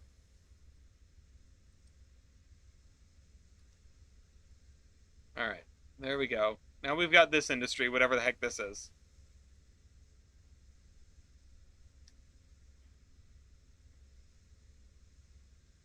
It would be kind of nice. And the most basic disincentivization you could do to keep people from solving their problems with sandbox mode, if you were the developer and you decided that it wasn't good. I also much prefer multiplayer. Well, yeah, no, but I'm just saying people want to play on their own save. Like they want to, everyone wants to play multiplayer, but they don't want to do it on somebody else's save. You know, and that's the problem. That's the prisoner's dilemma. It crashed your game. Nice. Welcome to hosting largest router possible. It doesn't want you to do that. Okay, we need the under the road dirt. Um, so let's do this. It would be nice if the game had achievements and achievements were disabled in sandbox. That's it. That's all you would need to do. And now a suddenly you have something, anything that disincentivizes the player from swapping between uh sandbox and career. Um I low-key quit my rare to save because I forgot to interchange my coal hopper, and now I have no coal in the loader or the locomotive. Oh my god, no. Oh no. There are still soft locks. Um that's not even a soft lock. You just don't feel like dragging it over to Bryson. That's funny. Um I thought you were saying that you had just, that's really funny. Um I remember the original Railroads Online release. You could soft lock yourself immediately by using all of your fuel. And then you could not get the locomotive to, you know, you couldn't get the locomotive to get more fuel. Like you couldn't bring the locomotive to get more fuel, or you couldn't get more fuel, or whatever. No, right, because in the original release, there was no the fuel depots spawned empty, which was smart, by the way. I liked that. Um, and you had to bring stuff to them to fill them up. And if you didn't have a working locomotive to bring fuel to the fuel depot, or to bring wood to the fuel depot to fill it up, then you were just soft locked. Um, I prefer multiplayer because when I crash the Moneymaker Express train, it isn't my problem. Railroader also has pretty minor penalties for putting stuff on the ground. Sure, your reputation is kind of scuffed, but your reputation only matters if you're buying things, pretty much. So save with Kirkland Express Freight. Ooh. Uh, yeah, screwing up Express Freight, that gets expensive really, really fast. Um, this is your screenshot. Yes. I've got most of the screenshots I have are your screenshots to use for the stream image.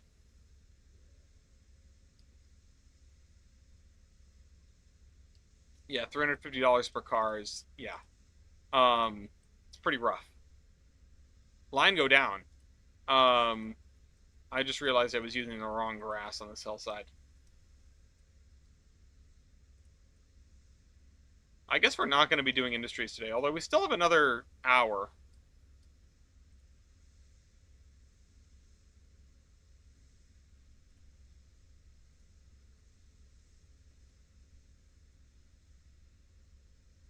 There we go.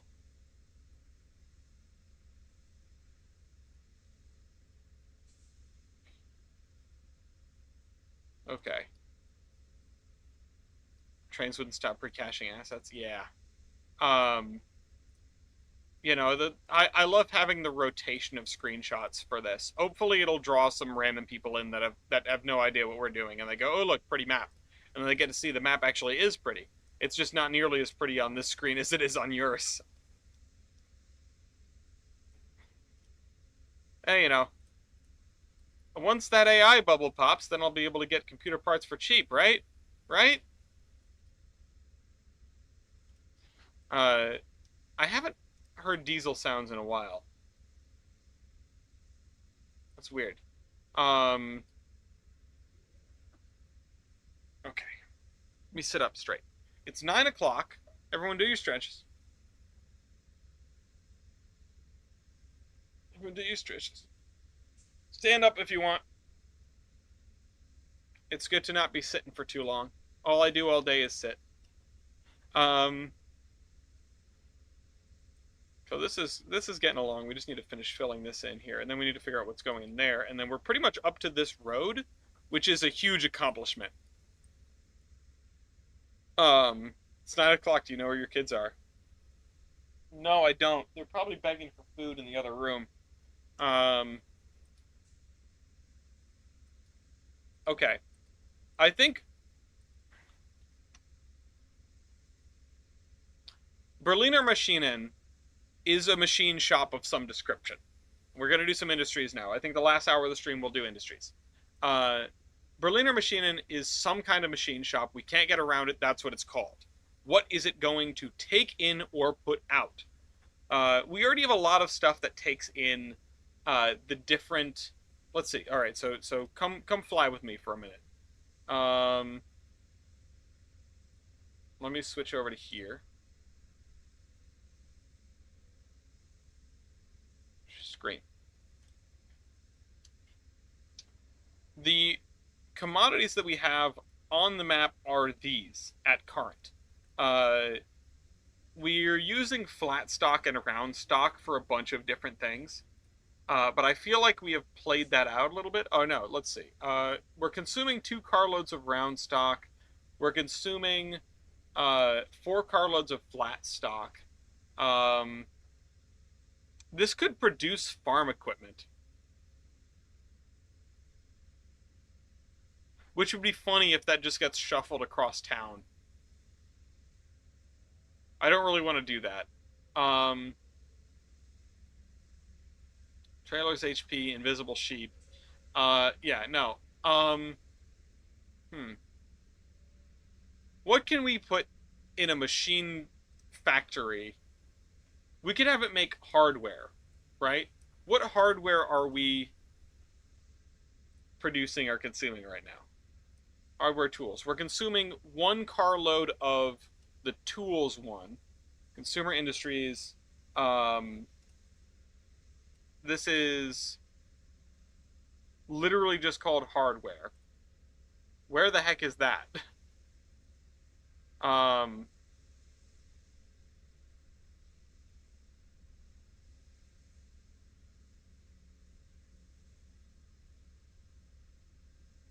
No, seriously, where is that?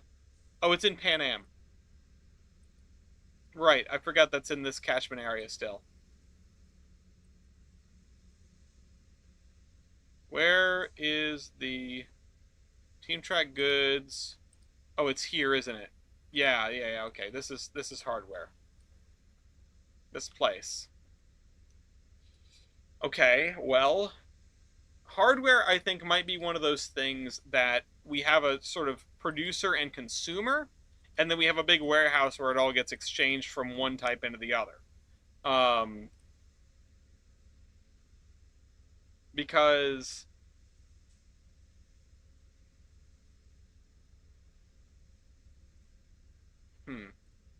because having it just go from one to the other would be too easy, right?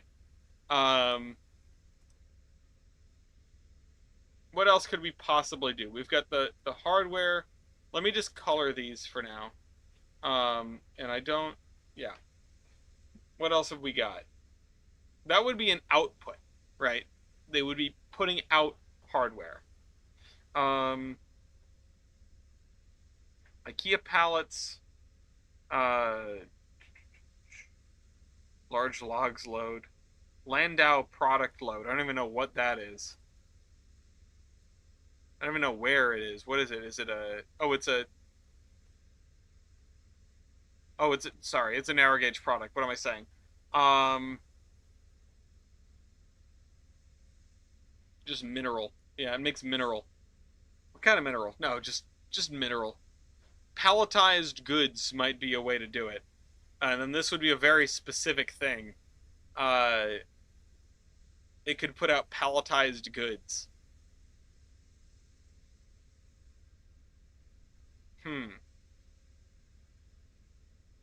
Because I kind of need to think about this, like,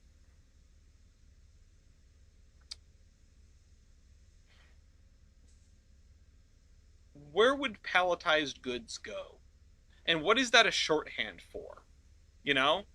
Because we're probably going to have different things going to different. Oh, we also have pallet of goods. We have pallet of goods and palletized goods. Are these in the same car or a different car? Oh, okay, one is there. I saw that in the custom box car. And one is in the, oh, it's in the Milgon. Okay, well, we don't want that one.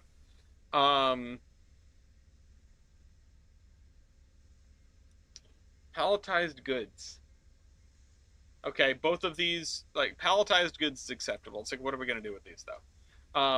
Now, the thing is, with the general goods, we're doing one carload of general goods in equals one carload of general goods out, right? There are certain industries producing general goods. They will all be brought to a big warehouse in Gilson City. They will be transmuted from one kind into the other, and then they will go out to all of the industries. That is how we make things interesting. That is how we keep it from being like a bunch of little connections between 2 points. With the coal, we have so many different kinds of coal. We can get away with having those individual connections. But with goods, because we don't have enough specific kinds of goods, we want to collect everything. We want the traffic flows to, they're all flows at one point and then all flow out. That way everything gets intermixed. It keeps things interesting. It means things have to go more places. Now, I would think, maybe, if we have these kinds of goods and hardware, maybe what happens is we do palletized goods, and one carload or maybe 2 carloads of palletized goods become a carload of hammer and a carload of tools, right? That's what strikes me as a thing that we could do to keep things interesting. And we would need a warehouse to transmute them. Because hardware is clearly a thing being consumed, and palletized goods is going to be a thing being made. Is there anything else that we have on here? I don't think so, other than the various crates, and those are all food.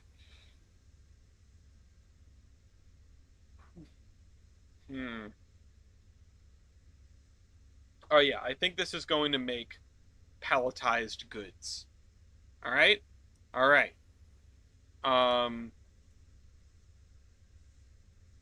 Let's figure that out.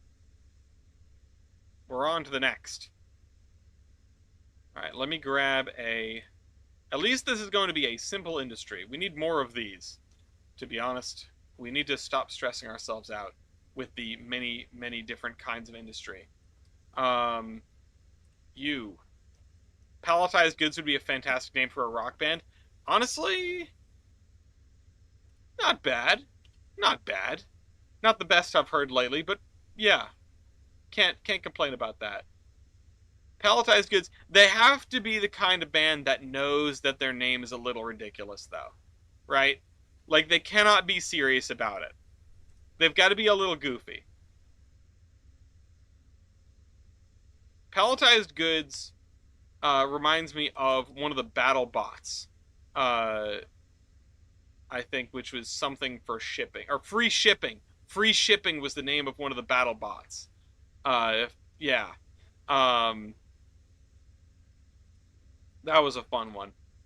And then this side up was the name of a starship in Halo, like a cargo ship. Which that's also fun. Palletized goods was your nickname in college? Yeah, I bet. How'd you earn that one? Okay, this is going to be... I need to grab this so I get the...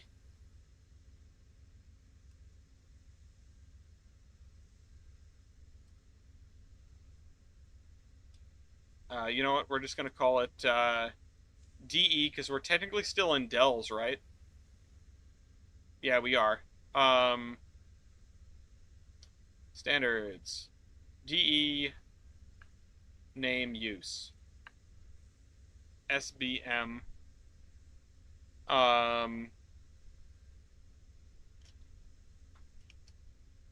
Palletized goods. Okay.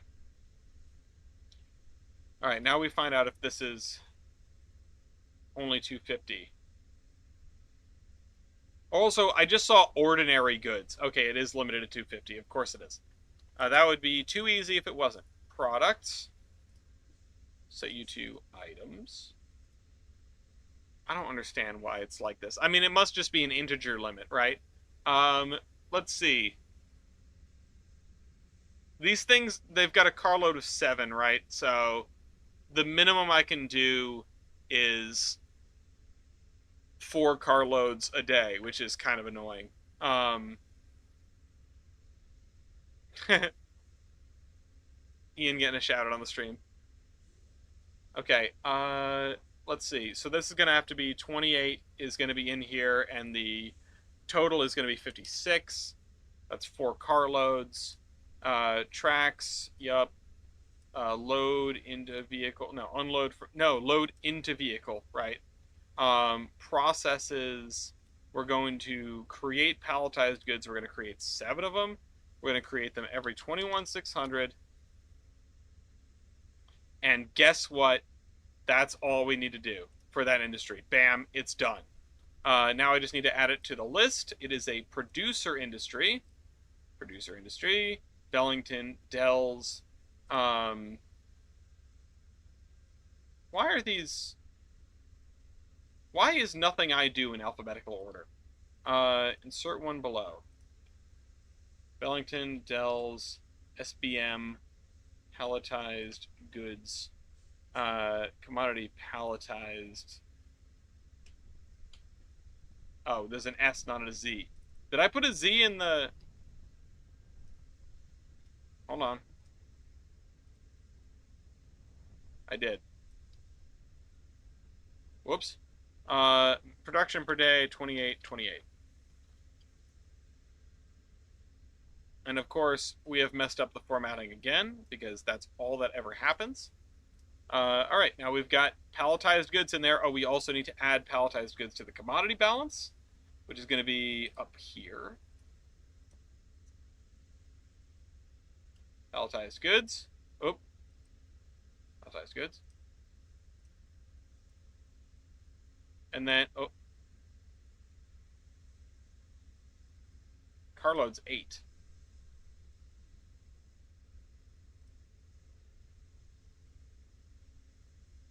What do I mess up? Where are you? Oh, wrong thing. Producer industries. Palletized goods. 28, 4. Huh? Do we have palletized goods somewhere else that I forgot about? Oh, we do! Oh, we make palletized goods at the bleachery! Oh, hell yeah. Alright, cool. Yeah. Now we've got 2 sources of palletized goods on here. Oh, I didn't even add them to the list. I didn't realize. Oh, there's probably other commodities on here that I haven't added to the list yet. We're gonna have to figure that out later. All right, so we've got. I think every industry in Dells is done now.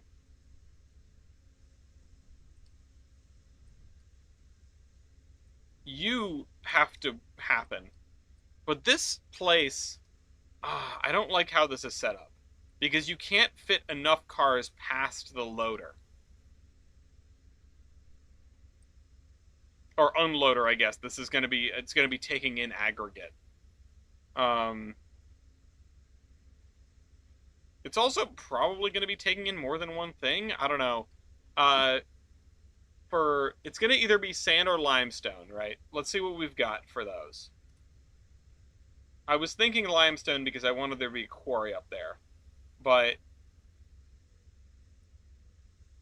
let me reset that. Let's see, limestone. What have we got for limestone? We have limestone and limestone aggregate. We also have limestone aggregate narrow gauge, which if we want to pictures, maps, Tolbrynd. Tolbrynd superimposed.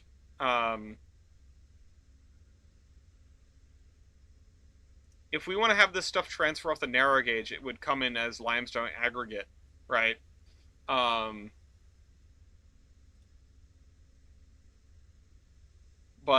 I don't know if we should have all this come off the narrow gauge. I want it to be a fairly busy industry. No, because that would mean it would have to come from all the way over here. It would have to get hauled over the top, put on, and then brought down here. Unless we want to have like a limestone quarry. I could see us putting a little narrow gauge isolated thing here for limestone aggregate. That has a transloader there in Appleton. I mean, I could even see putting in a dual gauge on this stretch. That would be really fun and chaotic, honestly. I wanted the dual gauge to be over here. I feel like that's probably too long to run dual gauge, but, you know. I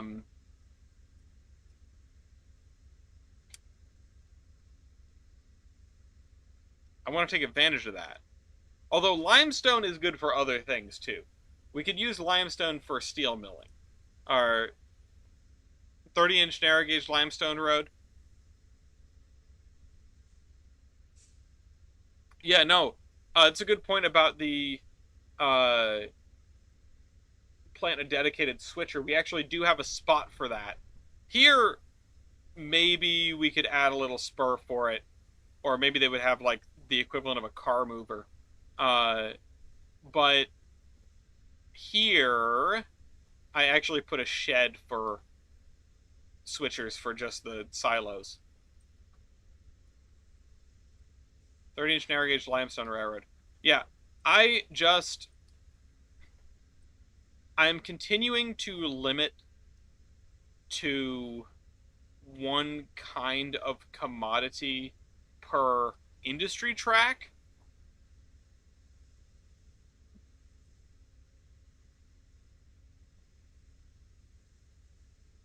It's just a question of should this be limestone or should this be sand. I mean, what else? What do we have in the game already? Let's go look at our commodity balance. We have limestone somewhere, right? Yeah, we have limestone aggregate being brought in from over there. And that is that is the limestone aggregate that would also be coming in on the narrow gauge. What is the difference between these two?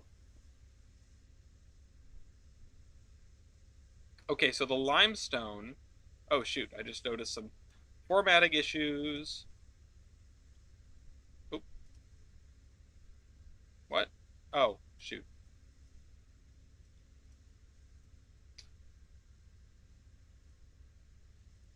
The limestone aggregate is in the Milgon. It's in the hopper.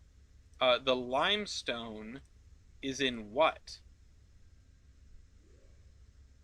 Oh, the ZNS gondola. Okay, well that shouldn't be over here then. All right, so we're not using that. We're either doing limestone aggregate or we're doing sand.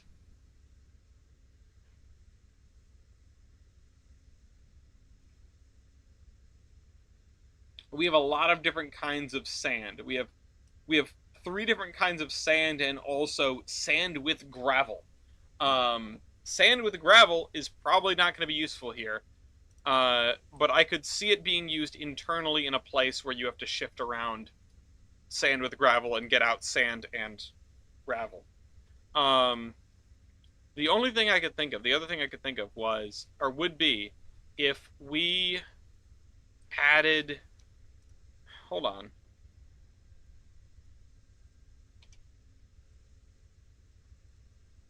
Unloading shed. I need like a, all right, I need you. Oh, this is the one that's invisible on the inside. Never mind.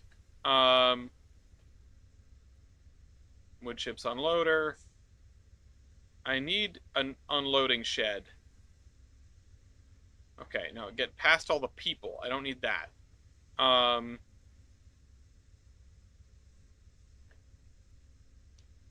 Is this also invisible on the inside? It looks like it's... Oh no, this one works.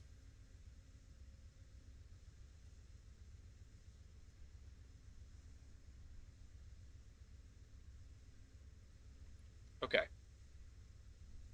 We can put 2 industry tracks on here. We can do sand and limestone. How about that? And as a matter of fact, I think I'm going to be really dumb and cheesy. And oh wait, where's the invisible one? Hold on, find that one again. Unloading shed U. Never underestimate the power of clipping buildings together. This is going to be too long, isn't it? Damn it. All right, well, some of you probably understood what I was trying to do there. Actually, probably most of you. It's not that difficult. I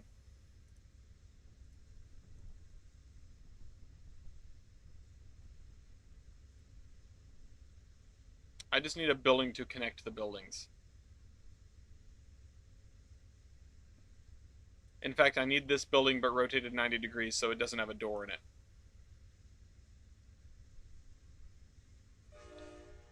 Oh, hey, there's a train. We got the train on the cam.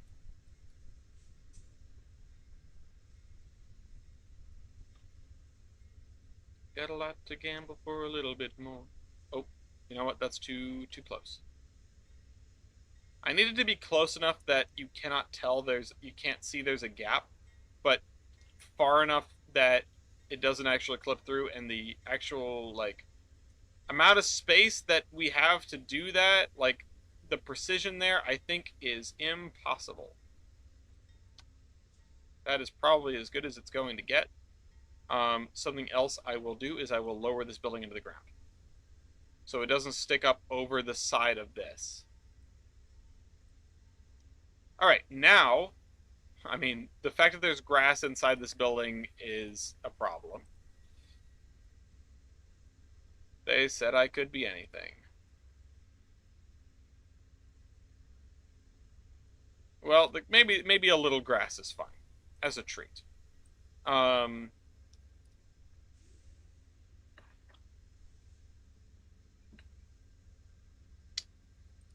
Let's grab this.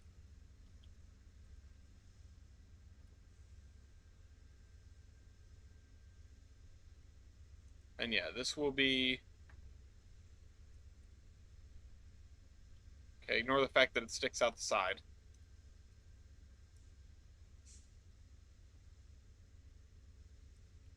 Whatever. We need...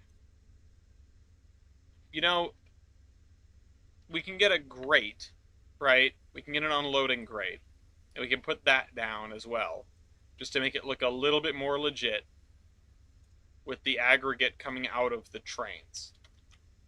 Now, we're still going to need to put industries in here, which means we're probably going to need to move the buildings out of the way. But this is the place to start. Oh, shoot. Oh, no. I put that too close. All right, hold on. Let's line it up over here. I should have checked what the angle was on the other one, because the other one came out damn near perfect. Yeah, okay, that's probably fine. Oh, no, it's not. Hold control for higher precision. All right, now let's put this one in here. This is going to be either the limestone one or the sand one. Probably the limestone one, right? Because this is what... Well, which one goes through this, which is... What is this? This is a kiln, right? So the sand would go through there, and the limestone would go through whatever's going on over here. Sure, why not? I don't know how concrete is made, or cement or whatever I'm making here. Mason, please tell me which one I'm making. Did I screw up? Is the track too far to the left? Hold on. Will not clear man on side of car, most definitely. If I have to move these two... Oh, wait, I can just go into Surveyor 2 and move them as a group. No. Okay, we fit. Perfect.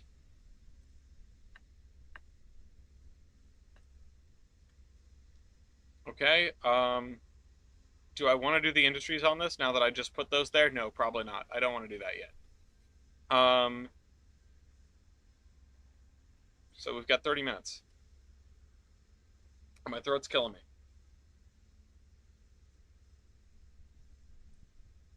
But I could definitely see putting a limestone railroad up in Appleton.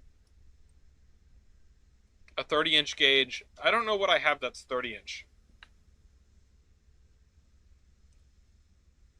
I have a Porter. Oh, I've got Betsy. Let's go over to the physical pick list.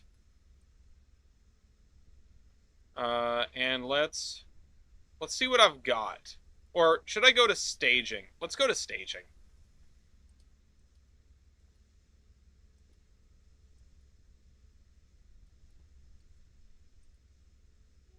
There is a good amount of 30 narrow gauge stuff on the DLS. I want to see what I have right now, though. 30. I don't know why I closed that out only to type it again. NG30 rails only track. CO. Oh, trestle. No. Track only.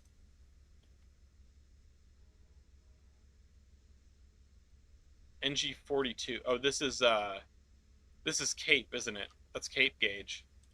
I'm probably gonna need to download some track. For now, let's just stick with this. BNSR is 2 foot, yes.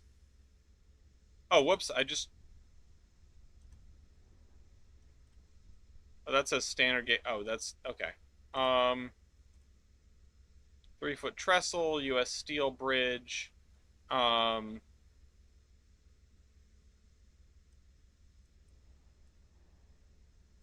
We've got some procedural track. God, this stuff looks ugly. It has no contrast at all. Need to find something better than that if we're going to use 30-inch gauge. I also do want to throw in like an 18-inch gauge mine railway somewhere. Let's see what we've got. We got a Porter. Yep, we got Betsy. We've got tankers. We've got a DeCalville. Okay. That's a little something. Whoa, my God. Look at the size of that headlight. Wow, we've got a lot of 30-inch gauge stuff. Uinta Railway 30, which is 36-inch gauge. Not very helpful. It's funny because it almost looks like it fits. Also, it's a Volclane. Looks super goofy. The Tomb stuff. The Rio Grande stuff doesn't make sense. Anything that says 300 is going to be unhelpful. 30-inch bulkhead flat. What can you carry? No supported commodities. Wah, wah. I can click add. Oh, I can. Yeah. All right. No. 30-inch hopper. Tell me you can carry something.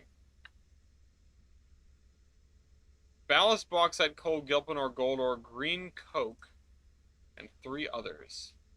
Wood chips, silver ore, and there it is. Limestone aggregate. Okay, so this is our minecart, if you will. What else have we got? Oh, we've got a long caboose. That is not very long. That is the shortest long caboose I've ever seen.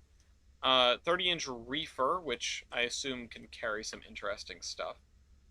Apple pellet, block ice, general goods, and orange pallet. Okay. We've also got another. Wow, this thing is chunky. Oh my God, look at you. 30-inch box car. Lumberstack, general goods, and wheat. We could definitely go ham with a little insular 30-inch gauge railroad. 30-inch gauge depressed center flat car. No supported commodities. I'm shocked. And then we also have a 30-foot gondola, which supports coal and only coal. Okay. So we've got tankers, which that's a really long tank car. We've got a gondola. We've got a box car. This one is the one that carries general goods. Yep. We've got a reefer. Where'd the reefer go? Yep.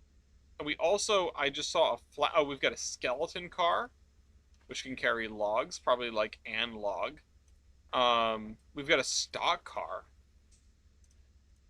We're not going to be using that up there. Supports cattle. That's it, just cattle. But we could definitely use this somewhere.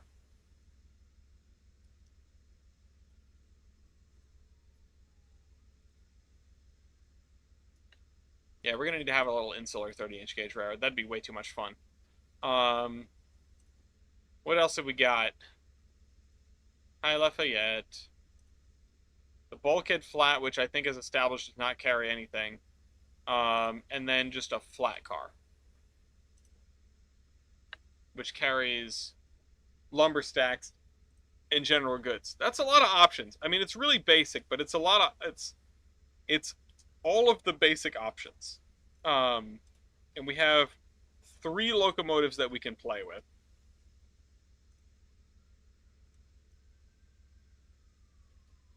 Although by the time the 50s roll around, this guy in the middle is probably toast. And this guy at the end is probably the workhorse.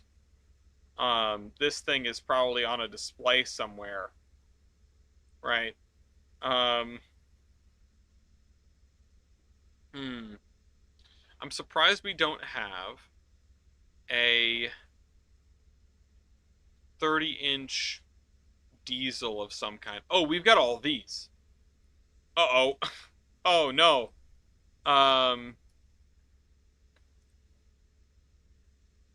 Yup, Matt, I found him. Yes. We've got that. We've got the Mikado. We've got a Mikado. This is for a larger system than I think we're going to have. We've got a. Oh wait, that's 242T that we already have, isn't it? It's just slightly repainted. These are Ben Neal models. We've got this thing. Oh my god. Cue the Soviet anthem drop. You know what else we could have? We could have the steam dummies. We could have the steam dummies, the OGs from Subpar Productions. Hold on. I still have them bookmarked. 30-inch gauge. All this stuff I assume has made it onto the DLS, so never mind. Hold on.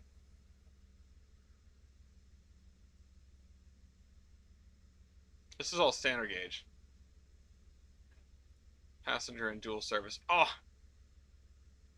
Okay, yeah. TRS 2004. There you are. Oh, they're 3-foot gauge steam dummies. Okay, I thought they were 30-inch.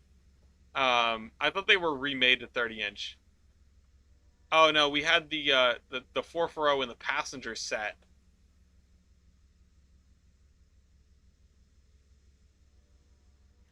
Oh,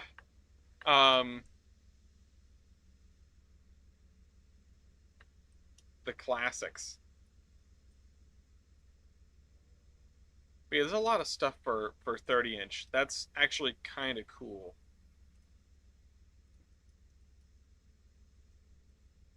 Let me just slam all of these together. So we have all the freight cars together and all the passenger cars together. And we know that at least we've got, all the engines together. We know that also we've got passenger cars. They're probably uploaded to the DLS because all of his other stuff is. Let's see, we've got the other 242T, we've got that, we've got these. I think that's about it for 30-inch gauge stuff that we have.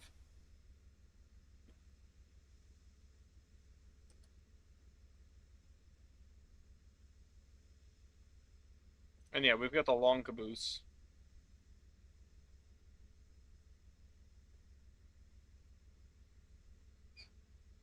Yeah, I think that's about it. I think that's everything that we have. We've got 3 tank engines and 2 road engines. And honestly, they are all wonderful. I just don't know if we're going to be able to use them. It's probably going to be a little mine railroad. And I will look around on the DLS. In fact, let me see what there is.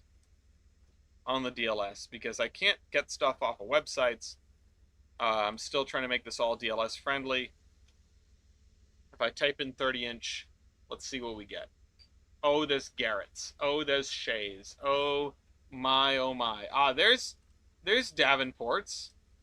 There's Dave, sort of. 30-inch Mallet. Yep. 30-inch open-air passenger car. Fun.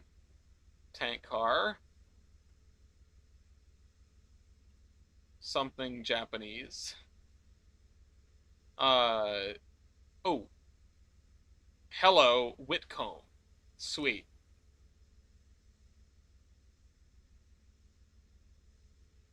Wheel and tie car, winter track, work flat car,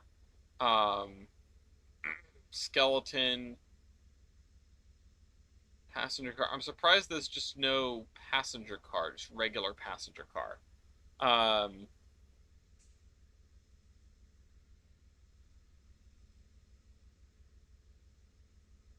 What if I type 30NG? Ah, okay, yeah, here's all the other stuff. 30NG, Baldwin, that Kiso. There's a Kiso, that's what that is. Yep. I recognize you. Um,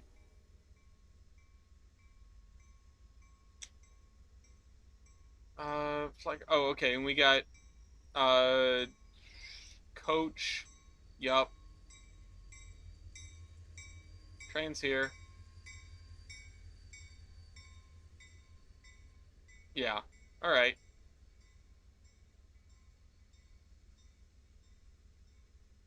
We've got a lot of... Hold on. Why? 30-inch gauge, northern. Yeah, we're not going to need that. Okay.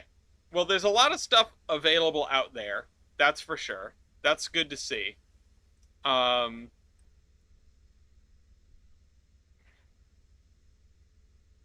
So we could, in theory, have a little 30-inch narrow gauge railroad for picking stuff up.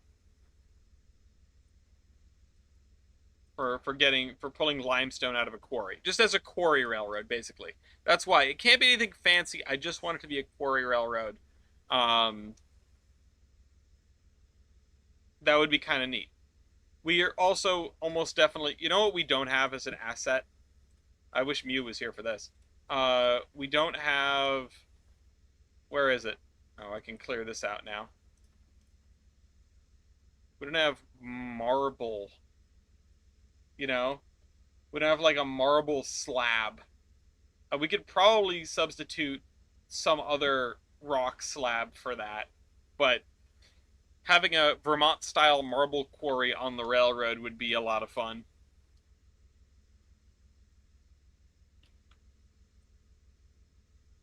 Okay. Oh, man. Oh, man. All right. Got 20 minutes. 20 minutes to think about what we're doing. The next things that are going to be coming up are Aeolus bread, bell paper, whatever this place is, which is probably going to make some kind of other product crate. Right? Like, some of these are going to be food out. But this place we could probably set up right now. Our let's do multi-industry, basic. Let's just do a small one, because it's only going to be one car.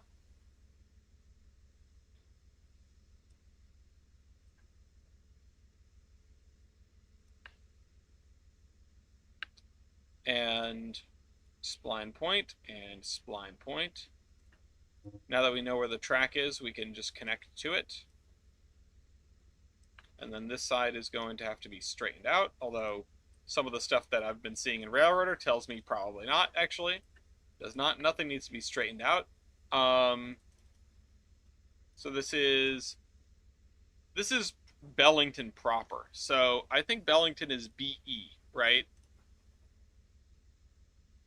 Bellington is BL, and then South Bellington is SB. BL. BL Bell paper. Yeah, whatever. It's just going to be bell paper because there's only one thing. What is the paper roll? Okay, we've got many different kinds of paper roll here. We've got generic paper rolls, among other things. Um, Regular paper rolls can go in a lot of stuff, including the Copper Range boxcar. The other two kinds can go in that kind of boxcar. The second down kind can go in that kind of boxcar, and that's it. Okay, so what kind of paper roll do we want? This place is kind of small, so I was thinking something divisible by 4. Unfortunately, there is nothing here divisible by 4. But it needs to be something that's divisible by a minimum of 4 and maybe more than that. So 34 divided by 2 gets you 17. That's a prime number. 38 divided by 2 gets you 19, and that's also a prime number, isn't it?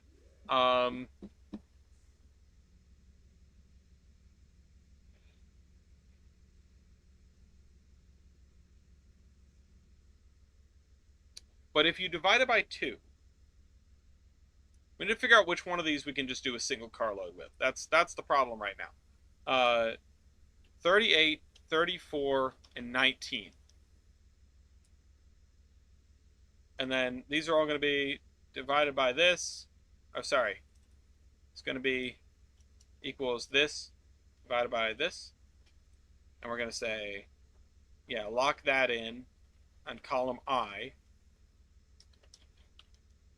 And then we also want this to be locked into row 17.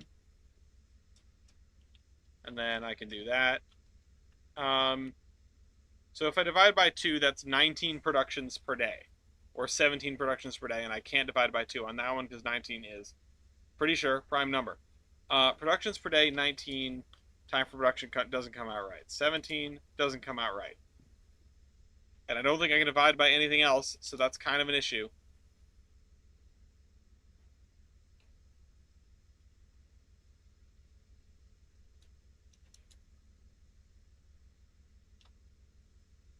All the way up to 19, and then I'm going to get a 2 for that. Okay, well, then maybe we can do 2 carloads, but there's not a lot of room for 2 carloads here.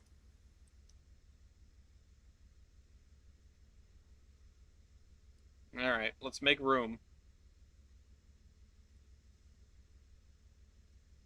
I want to divide it by 4. So the website dedicated to 30 narrow gauge stuff. I think you are thinking of Slug Smasher, right? I think all of his stuff is on the DLS now. Are you thinking of Slug Smasher? Because that's the one that I remember. Also had that one saved in my bookmarks for a long time. No, not Slug Smasher? Oh, okay. Different one. Okay, well, let's do the 5x5 paper rolls. Let's go back to Surveyor Classic.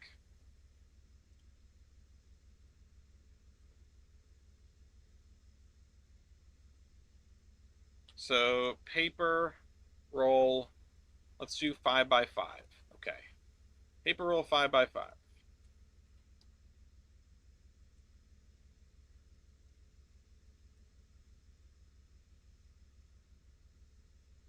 This is going to be twice 34, which is to say it's going to be 68. Very close to greatness. 34 items. Tracks, multiple pickup drop off. Paper roll 5x5. Uh-oh. I saw that. These are the broken ones. Did I grab the wrong one? I thought these were updated.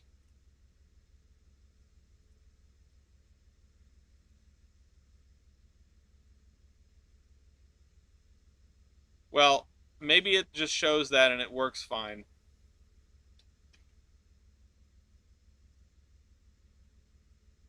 I really hope it works fine. Guess we'll find out. Loaded a vehicle, processes. It's going to consume paper roll. Sorry, no, don't load in a vehicle. Take out a vehicle. You're consuming paper. Unload from vehicle. Consume 17 items, right? Every 21,600. And that's it. Oh, it didn't save the name. DL Bell Paper.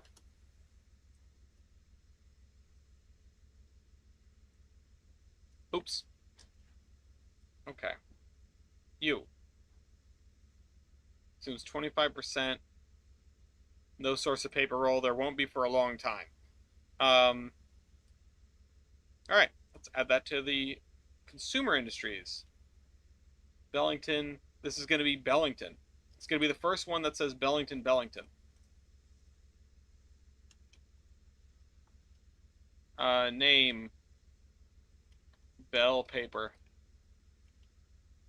Commodity. Paper roll 5x5. Maximum 68. Current 68.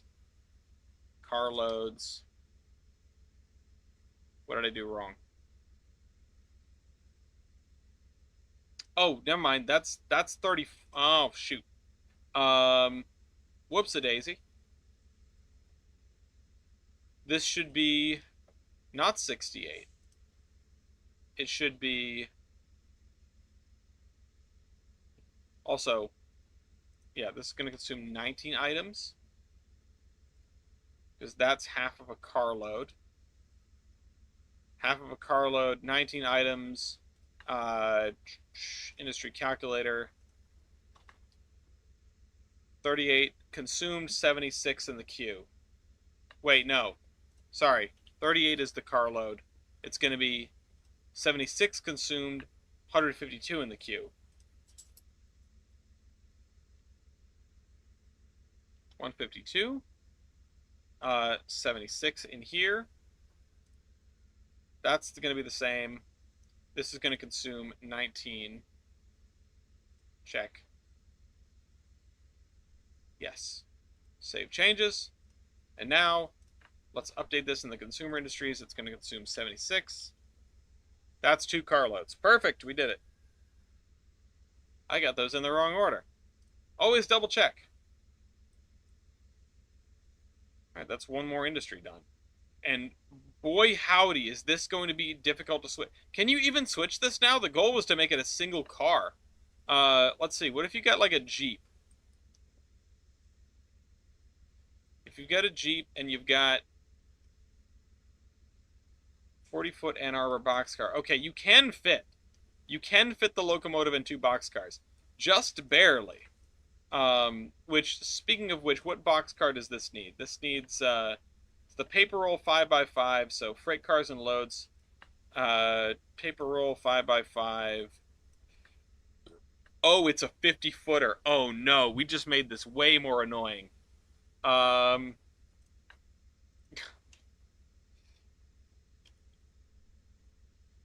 GBW 50-foot boxcar. These are going to be brand new, and you can only fit one at a time. Oh no. Oh, this is so frustrating. I didn't mean to do that. You can definitely only fit one at a time.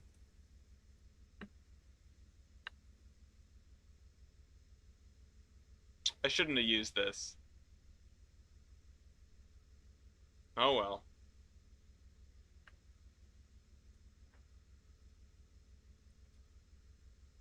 This is the slightly out of era boxcar because we don't have anything else that carries these paper rolls. Sorry. We're gonna have to live with that one.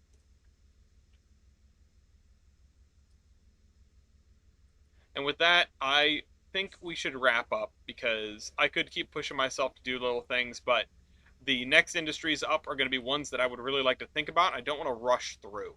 So, you know, this one and this one. I suppose we could do one of the car spawners, but I really don't feel like it. So, Oh, you know what, though? You know what I could do? Commodity balance. I need to add a row on this side. And a car spawner. Car spawner. And this is going to be... It's going to say, like, north, south, or west or east or whatever. I mean, there's going to be multiple interchanges. The goal is you should be able to get everything from both, but car spawners, what do we have set up? I want to put a thing so that I know which ones are done because we keep adding things in the middle of the list. And also, these guys produce...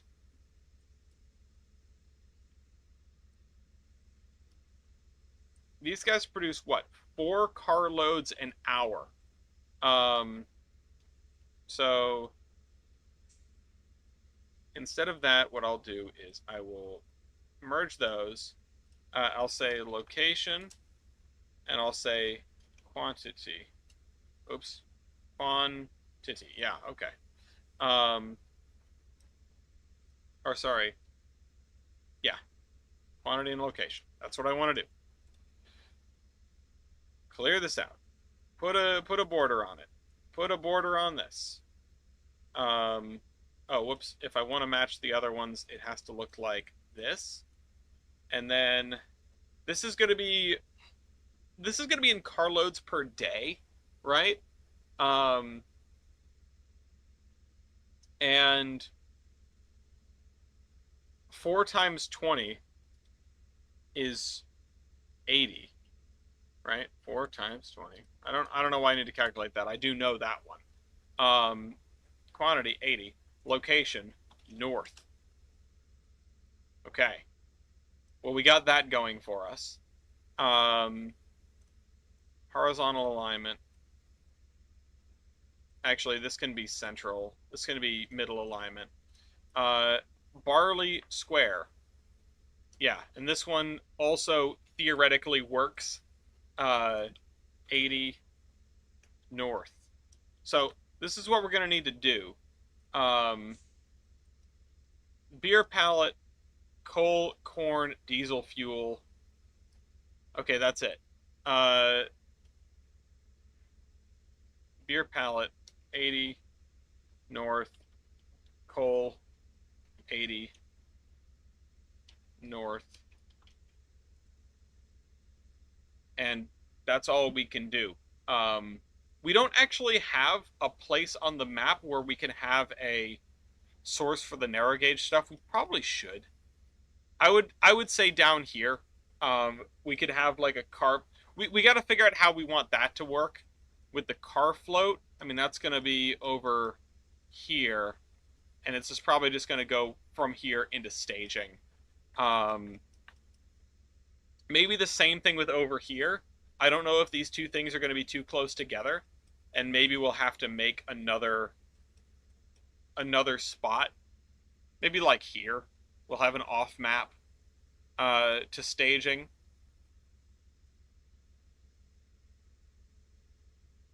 Where we can just get cars out of the blue in case we bin some. Nothing is going to be totally insular, and yeah, we'll probably do the same thing here with the 2-foot. Everything needs an interchange so that we can get a supply of cars and commodities that aren't on the map yet or aren't on the map, period. The narrow gauge should be insular enough that it won't be a problem, but we're still going to derail cars. Oh, you know what? Let's go get this bridge. Things are going to happen, you know? Filter. Let's do custom.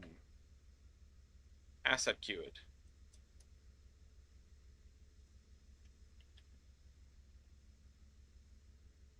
Oh, no. Turn off that. There we go. Let's download this. This is the other bridge that that I was looking at thanks to Redding. I want to see what this looks like. I want to put it up next to... I'll put it up next to the other one. Which is over here. in this fjord. What is this called? It's called Seneca Maplewood Gorge Railroad Bridge. Okay. Oh wow. Oh, it's a object too, not a spline. That makes sense. And you can't. It has a maximum object height. That's not cool. It is almost exactly the right length though. If we could raise it higher, it would be a half decent replacement for this. Having these two next to one another is crazy. Imagine if this was a prototypical spot on our railroad. This could happen, actually.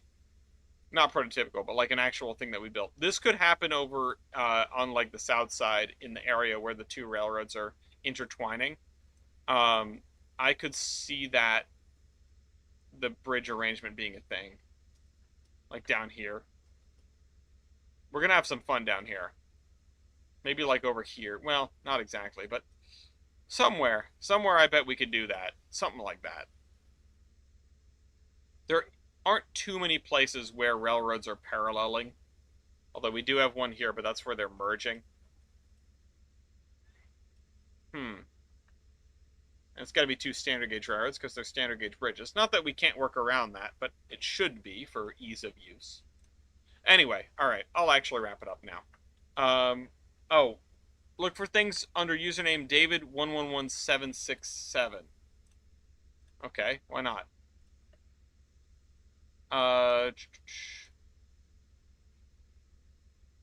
Author David111767.